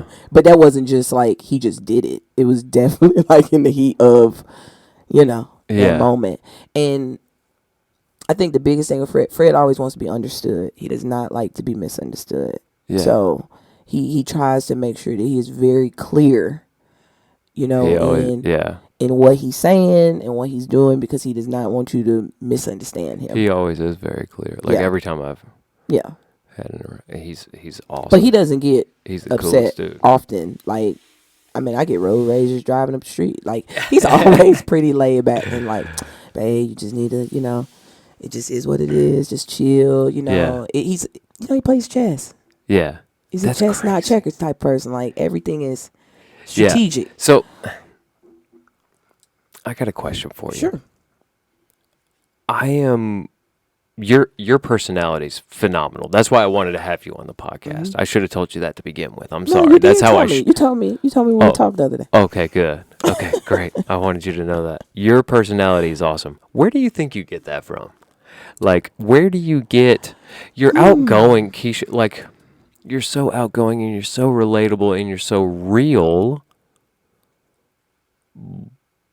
But at the same time, like, you're like, I don't know how you do it. Like, you're just so unique and you're so you. Where do you think you get that from? My mom says I get it from my grandma on my dad's side. Like, was very vivacious, I guess is the word. Yeah. My dad was like that though. Like, it's crazy that I get a lot of traits from him. You saying he was charismatic I was like, okay. He's very people person. I can see that in your soul for sure. Talk to anybody, have a conversation about anything with anybody. Yeah. He helped raise a lot of other people's kids. I can say that. Like, he's helped a lot of other folks. But he just has that type of personality, Yeah. Got the knowledge, always can tell you something that's going to make you think and kind of settle in your brain. But you're so loving and caring at the same time. That's like, my mom. You're hard and loving and mom. caring. That's my mom. She and the thing is, she got like a... And I didn't mean hard in like a bad way, but like, I know exactly what you mean. Because I was about to say the same with her. Like, she has a strict, very strong exterior to a degree, but Yeah. she helps everybody. Like my cousins have stayed with me. Like she's helped raise their kids. Right. My niece has stayed with me. She helped raise my niece. Like So that's my what you've other known. cousin stayed with me. Like she's always, and that's my grandma. Like my grandma was like that. She always would help or do or bake a cake or do whatever, and that's how my mom is. And so I think I get that from her. But funny enough, my mom is very introverted. She's very shy. Really? Oh yeah, she's very shy. Huh. I don't know. I just like making people laugh. Like sometimes I like people being awkward. Like sometimes I'll say stuff just to make people like awkward and to kind of break that exterior. Like you don't have to be so like stoic and just like it's okay to laugh and have a good time and just be fun. So like it depends on the scenario. Like if sometimes when I get people, especially now like with staff, and if I get people that are kind of like nervous and I can kind of tell that energy, like I'll say something so off the wall, and then they'll bust out laughing. I'm like, okay, see, like in my head it's like, all right, now let's find out who you really are. Like let's see the real you, because now you're not so like rigid. Some of them so walls nervous. are taken down a little bit. Yeah. I just want people to be comfortable. So you just brought up your job, and I know you from work. That's how we met. So I have a question kind of about that. And I'm not going to make you say that you don't like where you work right now, but I know you do. I know you compliment all you've done since you've started working there is compliment them. But I also know that you probably don't want to do that for like ever and ever. Like, here's what I'm asking: if you had $100 million, what would you do? Like what? Not like what would you buy? I don't care what would you buy. I'm not worried about the material things. I'm saying like if you could do any job. If you could have any job, like you got the money in the bank, it's not a problem because you're a worker. Yeah, I can tell you are a worker. Yeah, right. Like you were talking a lot about how hard Fred works. I hope you know you work just as hard. Like, you know what I'm saying? You're a hard worker too. So if the bank account was slam full, what would you do? First, what I would do, I'll probably be gone for a minute. I'd be gone for like 6 months. You got to travel just for a little to bit. like decompress, different stuff like that. But I would have to say it would be in some form or fashion of helping. I don't know exactly what. I don't know if it would be a group home or a shelter or if it would be a school or something. But it would be something. Have you ever had like dreams of like? I used to want to be a teacher. Of being a really, teacher? Really bad. Really? Yeah, like really bad for a long time. Where did those dreams go? What happened to those? You just got in the workforce and time passed? No, I got older and I remember me. Somebody told me how long they had to be in school. And I was like... To be a teacher? That's like too long. Because I was always like the good student. Like, you're so right. You take it... We kind of touched on this. I have two brothers that were incarcerated. And then my oldest brother worked to help my mom. Okay. And so I felt... And this wasn't necessarily put on me. Maybe I just placed it on myself. But I felt an extreme amount of pressure to... like go to school. I didn't want to go to college. Right. Like I literally wanted to work after I graduated because I had poured so much into school. Like I was on the yearbook. I was in the band. I ran track in middle school. I played basketball. I played soccer since I was 8. I maintained a 4.0. I took AP English, AP like AP classes. I did a lot of stuff. And with that, yes. There you go. Yes. Yeah, and with that, I was tired. And I worked 2 jobs. I worked at a hair salon and I worked at a restaurant. Like I was tired. I just didn't want to do it no more. And I felt that was okay. And my mom was not having it. Like, no, you need to go to school. And so I went and I was enjoying it, but that's not what I wanted to do. Hence why I didn't stay as long as I did, because that's not just what I wanted to do. I know it's probably kind of weird too that some people want to work. But I was just tired. I feel like if I would have just worked first, that I would either found my niche faster. Yeah. In what like I wanted to do. But like I said, I wasn't doing it for myself. Yeah. For a while. Look, I tell people all the time, especially younger people, like ones that are getting out of high school. Mm-hmm. And they're, you always hear, I don't know what I want to be when I don't know. If you ask some kid nowadays, hey, what do you want to be when you grow up? I don't know. I have no idea. They don't have any idea. You know what? I didn't have any idea when I was their age either. But you know what I did? I went out and I got in the workforce. I didn't go to school. I didn't. Even and like, we're not that far off in age, you and I. Like, it was a big deal to go to college. Like, that was pretty pressed on most kids. Yeah. Like, you wanted to go to college. That's where most kids wanted to end up, right? They wanted to further their education because we were told we were supposed to. Well, instead, I went and I got in the workforce, and like, I worked a lot of jobs. I worked a ton of jobs. You've worked a ton of jobs. We just talked about a lot of jobs you had. I did the same thing. I worked so many jobs. I found out what I was good at. And then when I found out what I was good at, I started to enjoy that a little bit. Yeah. You know what I'm saying? And then I was like, oh, wait, I can make a living out of it. So, like, something I always recommend to these kids who are like, I don't know what I want to do, you know, when I grow up. Well, it's because you haven't done anything. Go get your feet wet. Yeah. You can create your own purpose. You really can. Like, I think everybody thinks that the purpose is just like something you're born with and it just falls and it's like that. No. Oh, everybody's not a Beyonce. No. You know what I'm saying? Yeah, like, no you one's... can literally do something and do it well and enjoy it and like, man, this is what I want to do for the rest of my life. Yeah. And you know what else, though? Something else that I think young people should, not young children, young people should take into account, too, is I was listening to this philosopher recently, and his name's John Danaher. He was a professor at Columbia University. But anyway, now he's like a martial arts instructor, Brazilian Jiu-Jitsu. But the guy talks a lot about anyone can reinvent themselves in 5 years. Completely reinvent themselves in 5 years. It's been documented how many times where like a professional athlete just got into that sport and they're already a champion or at the top of that, at the top of their game, or at the top of that sport. It happens all the time. So I don't think that like necessarily, you want your college to count, but don't get so bogged down in that I don't know what I want to do, because guess what? You can reinvent yourself in 5 years completely. I mean, completely change. Like, I just think that's something that you have to know that that's what you want to do. Yeah. You know, because you're gonna. It's crazy. You're gonna go, but like I said, it's a lot of debt that comes with that. Different things, and it follows you. Yeah. It follows you for a very long time. Well, I lucked out. I wound up being good at a profession that didn't require any education. And that's so dope. I just wound up being good at it, and I like it most of the time. So it works out. You're very good at what you do, man. Well, yeah, I'm good at it. Dope. Yeah, I'm good at it, and I like it most of the time. I don't always like it. Like, it's still a job. Yeah. So, more than 50% of the time, I don't want to go. I think it's partially the job. Well, the place, but you work no. there still. So. I like my job. I just don't like my hours. I am not a nighttime person. I need to go to sleep like I'm such a wuss. I need to go to sleep at like 8:30, and I need to wake up at like 5:30.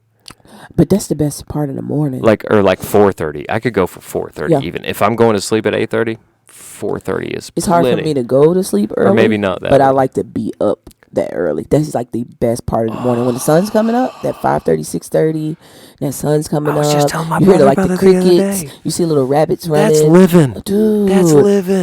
Man, when we go out of town, brother, I don't want to be going to sleep at that's this all I wanna time. see. I want to be waking up and like watching all this take place and like wake up with the birds. You know what I'm saying? Amazing. Like, them birds start chirping. Oh, I'm love with your it. birds. I'm with you. You know what I mean? Drink Like, some I hear coffee. You. Yeah, I love it. That's living. I hate sleeping during the day. It's the worst. I'm just not made for it. But I actually do. I like where I work and I like what I do there. I just hate the hours. So maybe one day that'll get worked out. But anyway, I wanted to ask you about that. So you would help in some sort of capacity. Yeah.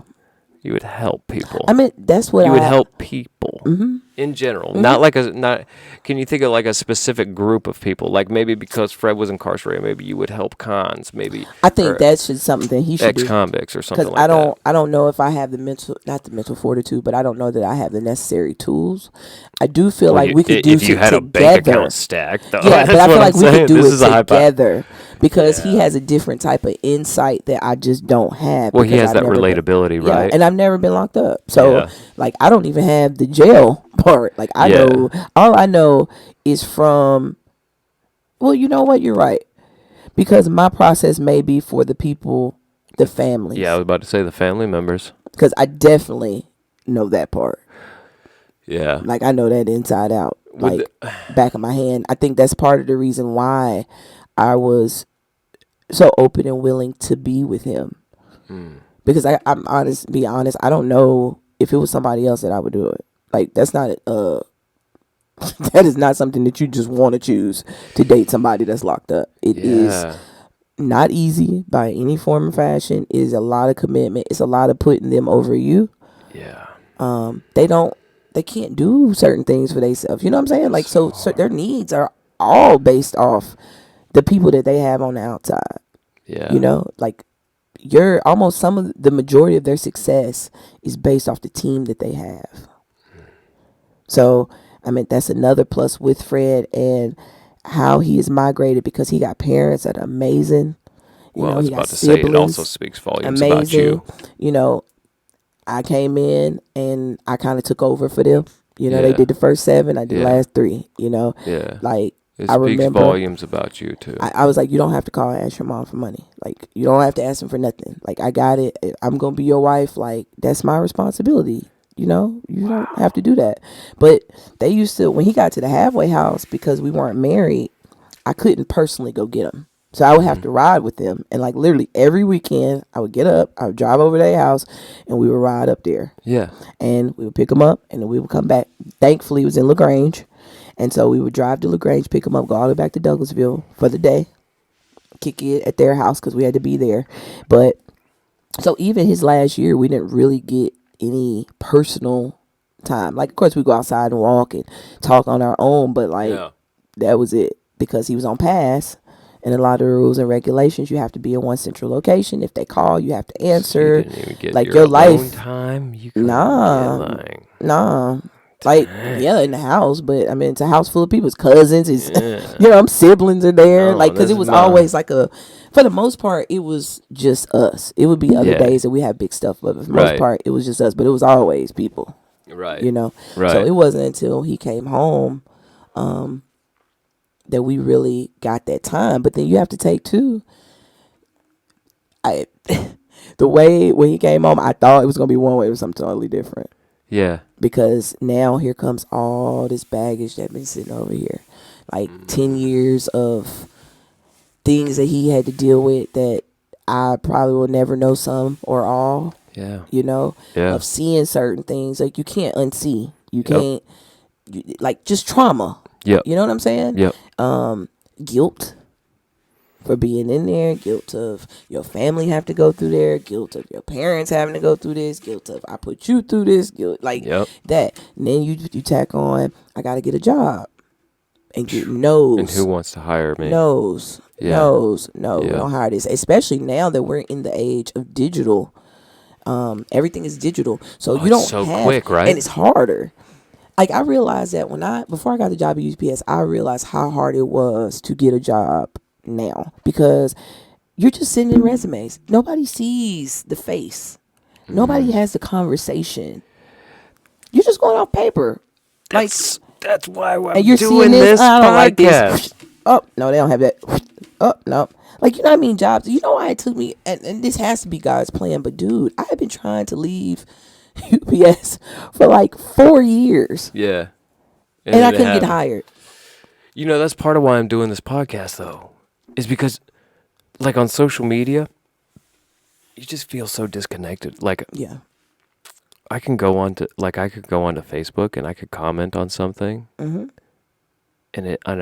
like, how do I say this? Like, I don't connect the fact that I'm commenting to somebody. Yeah. Like, to me, it's just some words on a screen, and I hate that disconnect. I'm not on social media anymore. I deleted it all. Screw it. I don't want it anymore. I don't be on there. I don't want it anymore. And that's but being away from it has allowed me to really, like, dive into conversations with people and make like personal connections, face to face, eye to eye. See, there's no way I would have gotten a lot of the jobs I got if people didn't see me. You talk about your dad being charismatic. It's crazy. Think about how many jobs your dad could be good at as just based off that one trait he has, being charismatic. But if you don't interview him or if you don't see him, you're not going to know that he has that trait. Nope. You know what I'm saying? Or your personality. Dude. Like, you have a phenomenal personality. Dude, no one's going to know that if they only see Keisha Matthews on paper. Yep. I meant literally, I got to the point that I felt like, because I had the experience. You know what I'm saying? Like, good experience. And I used to tell my mom, like, I don't know what's wrong. And she's telling me, she's like, Keisha, you have to dumb it down. And I was like, I don't want to dumb it down, though. She was like, you have too much experience. Like, you have to tailor your resume to fit that job. I've heard that before. I get that, but I just want to work at Target. Like, it's 5 minutes from my house. Yeah. You know, like, I got the babies. I don't care if I'm overqualified. You know what I'm saying? Like, I don't care. But why won't you hire me? Right. Because you don't see me. You're not having this conversation with me where you feel what I'm trying to tell you, and that you can feel like, okay, she's going to do a good job. Regardless that this might be, like, she's overqualified for it, but she'll do a really good job. Like, she has these type of characteristics, and that's what we're looking for. When I got hired, I promise you, John, where I'm at, I didn't apply for that job. Like, my application was just on Indeed, floating in the horizon, I guess. And I got an email, and I called the lady back, because prior to this, I had been praying for this job, not just this job in particular, but I wanted a job that was within my purpose to where I could help people. Yeah. Like, you know, I worked at UPS with you. What I was doing was helping people, but I wasn't getting the help that I needed to help people. Right. So it was a lot of frustration. Yeah. Whereas I just wanted to be in a capacity to where I could truly help people. And I had people, like-minded individuals, that wanted to do the same thing that I wanted to do. Yeah. When I talked to the lady on the phone, one of the nicest people I ever met. Like, literally, I never been through an interview process where everybody was, like, nice. That the process was not stressful. I wasn't worried. It's just more of that favor. Dude, it was like the best experience. Like, they're women and they're moms. And so they, like, my last interview, Nevaeh woke up 2 minutes before my Zoom interview. No. And I had to hold her. But when the lady came on, because I didn't know what to do. And so I was like, I'm just going to tell her.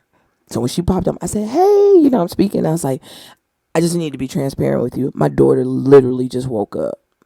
I said, but I'm a feeder and she should be quiet. I just wanted you to know that if you see a head or something pop up, you know, that is my child. Cool with it. She was like, oh, girl, we're in the workforce and we're working moms. And I completely understand, you know, these Zoom calls are not that easy. Like this. Went straight into our interview. And then at the end, she was like, I got to compliment you because your daughter was amazing. I said, well, I said she's greedy. And I gave her this bottle. Stop. And she was quiet. Stop. But like, even being there now, like, I feel super fulfilled. Yeah. I love the team that I work for. Like, my boss is, I call her a unicorn. Yeah. I'm like, y'all some unicorns, because she's just the ish, man. Like, I'm trying to learn to be that. Like, that's how I am in jobs. Like, I want to learn what you know. Yeah. You know what I'm saying? Yeah. And I don't want to do it the way you do it, but sometimes you need that certain knowledge and information, and then I just put my own spin on it that works for me. But like, since being there, man, I guess my personality, like, I like to know that I'm doing a good job, like, and that it's beneficial and that it helps. That's I guess something that I need. Right. Man, she might, and she doesn't know this, of course, but I mean, the other day she must tell me thank you about 15 times in the conversation. Like, Keisha, you're doing a great job, and we love you, and like, you're valuable, and the things that you've done since you've been here have done this and helped this, and like, man, that does something for me. Like, okay, now I want to work harder. Like, we just need that, and so that's what I try to put that same energy out. So it's like very refreshing to be around a group of people that think the same, that just ultimately just want to help people find jobs. Like, that's what we do. We want to place you. You might not stay with us the whole time. Yeah. The point is you use us as a stepping stone to get to this next place. Like, where I'm at as the on-site manager, like, since I've been there, we've had multiple people get permanent and go. And it's something maybe to other people that are so small, but that changes the trajectory for them. Like, now they can get benefits. Right. They got a pay increase. Yeah. Like, you can make a career now. So you're helping people now where you're at. Oh, yeah. That's my job. So you are helping people. Yeah. Yeah. That's ultimately awesome. Still goes back. But that's what I wanted to do. And so now when I get up, I feel fulfilled. I feel like sometimes I get I get friends working. I was like, babe, I don't know if I did anything because it's not like a lot of paperwork involved. And I was so used to having to like turn in stuff and do this and print this. This is the opposite. My job is literally to talk to people, to walk around, talk to people, make sure they need stuff. Is it if they got issues or badge or direct deposit or they want to know about benefits or if it's this, just to retain them, to give them the tools to be successful, whether you're here or the next place. At least that's what I try to do. Like I tell them, like, I'm your advocate. That's so right up your alley. Because I'm like an on-site, so I have to. I'm like the middle person between. Like it's almost like they work for two people. They work for us, but they work for this company. Right. And so I know how that feels to be in a company and not have any type of navigation. To feel lost, to feel like, man, I need help with this, and there's nobody that can answer the question, and you just keep trying and trying. You go through this person, they don't know. You go to this person, they don't know. You go through this, and just feeling like, like, what am I supposed to do? Like, I need to do this, but I can't get any help. And well, it's crazy coming from where you were. It's really crazy coming from where you are. I tell them, like, I'm your advocate. I want to make this easy for you. I want you to have a positive work-life balance. I want you to not worry about some of these little other things. Like to where when you come to work, that's like I know it's work. Great dialogue to have in a workplace, by the way. I do it while I'm trained. Like when I do their orientation and I walk them through, like that's how I just want to solidify that it doesn't matter how big or small. I always give them my card. I don't care what it is. If I don't answer right then, I'm probably asleep. And I got 2 kids, so you might got to give me a couple minutes. But I will respond back to you, and I want you to know, like, whatever it is, if I don't know, I'll get an answer for you. Yeah. Like, I'm going to find the answer. I'm not going to just leave you hanging, wondering, And so, thankfully, where I'm at, they appreciate. Oh, man, I love the people. And it's crazy because I'm on site at another company. Like, you're not even in the office or whatever. But I love the people that work there. Like, the temps that work there are great. They all come by my office and they come talk with me. They eat their lunch in there. Like that's awesome. I'm just gonna eat my lunch. I don't care. Just sit down. Whatever. That's awesome. And so that makes me happy. Garnering those relationships, getting to know them, know about their families and their kids, where they come from. Like I'm like you. I like knowing, like what's going on with you. Yeah. That interests me. If I can help, if it's a way to give you some advice. Sometimes you just need somebody to listen. You don't need any advice. You just got to vent. You might be going through something at home and you don't have nobody to talk to. Okay, well, I'll sit and listen. And that helps you get through those hard days, And so, it makes me happy. That's great. It makes me happy. I'm so glad to hear it. I know. Look, we're almost 2 hours in. Are you serious? We're almost 2 hours in. Wow. Yeah. One last question I want to ask you. If you could if it was up to you, what would be written on your tombstone? Ooh, what would you want? What do you want people to say about you? I want them to know that I loved hard, that I was loyal, that I just cared. Like, if you are a person that especially a person that I know, like, even if I don't get to see you all the time or talk to you or whatever, that, like, I just genuinely cared about you and your well-being and what you got going on. Yeah. That I pray for y'all. Yeah. I don't have to see you or talk to you, but I always want what's best. Yeah. For you. Yeah. I don't ask it in, like, a dark way. No. Like, I always wonder, like, I get so interested in how people want to be perceived. Yeah. You know what I mean? Because, like, I've met plenty of people who want to be perceived as X, Y, and Z, and they're nothing like that. Yeah. And so, like, for real people like you, I get interested because you're so, like, you're super humble. It's hard for me to even answer that because I don't know I don't look at myself in that way. I know. So it's hard to pinpoint things about myself. You're so super humble. You wouldn't even come up with, like, a grandiose thing. You wouldn't be like... I don't even know what to say. Yeah. On some of those, like, I don't look at myself in that way, That was good. Did you see that? Did I get it? I think. think. But yeah, like I don't know, man. I just want them to remember something positive about me. You know what I'm saying? Something good. I don't want it to be attached with anything negative. You know what I'm saying? I won't remember anything negative about you, Keisha. Like, man, Keisha was there, or like she really came through, or a conversation that we might have. Like, man, that really helped me get through that. Whatever the case may be, I just want it to be, positive, that I did my job as a human. Yeah. What God wants us to be, and that I treated people, with respect and humility and kindness and love. I think I'm cool with that. Well, you're doing a great job of that right now. I'm trying. You're doing a great job of that. Trying. Like, that's what I'm saying. You're so moments, real. Though. You're so real. Thank you. Man, I be having some moments though. No, stop. I'm so not. Stop. Look, we gotta wrap this thing up. I know. Thank you so much for doing this with me. You are beyond welcome. We gotta do this again. Listen, about halfway through, I forgot that we were doing it. Yeah, I know. That's the idea. We're just having a conversation. It's dope. Thank you for coming on. Really appreciate it. Of course. Keisha Matthews, everybody. Yes, sir.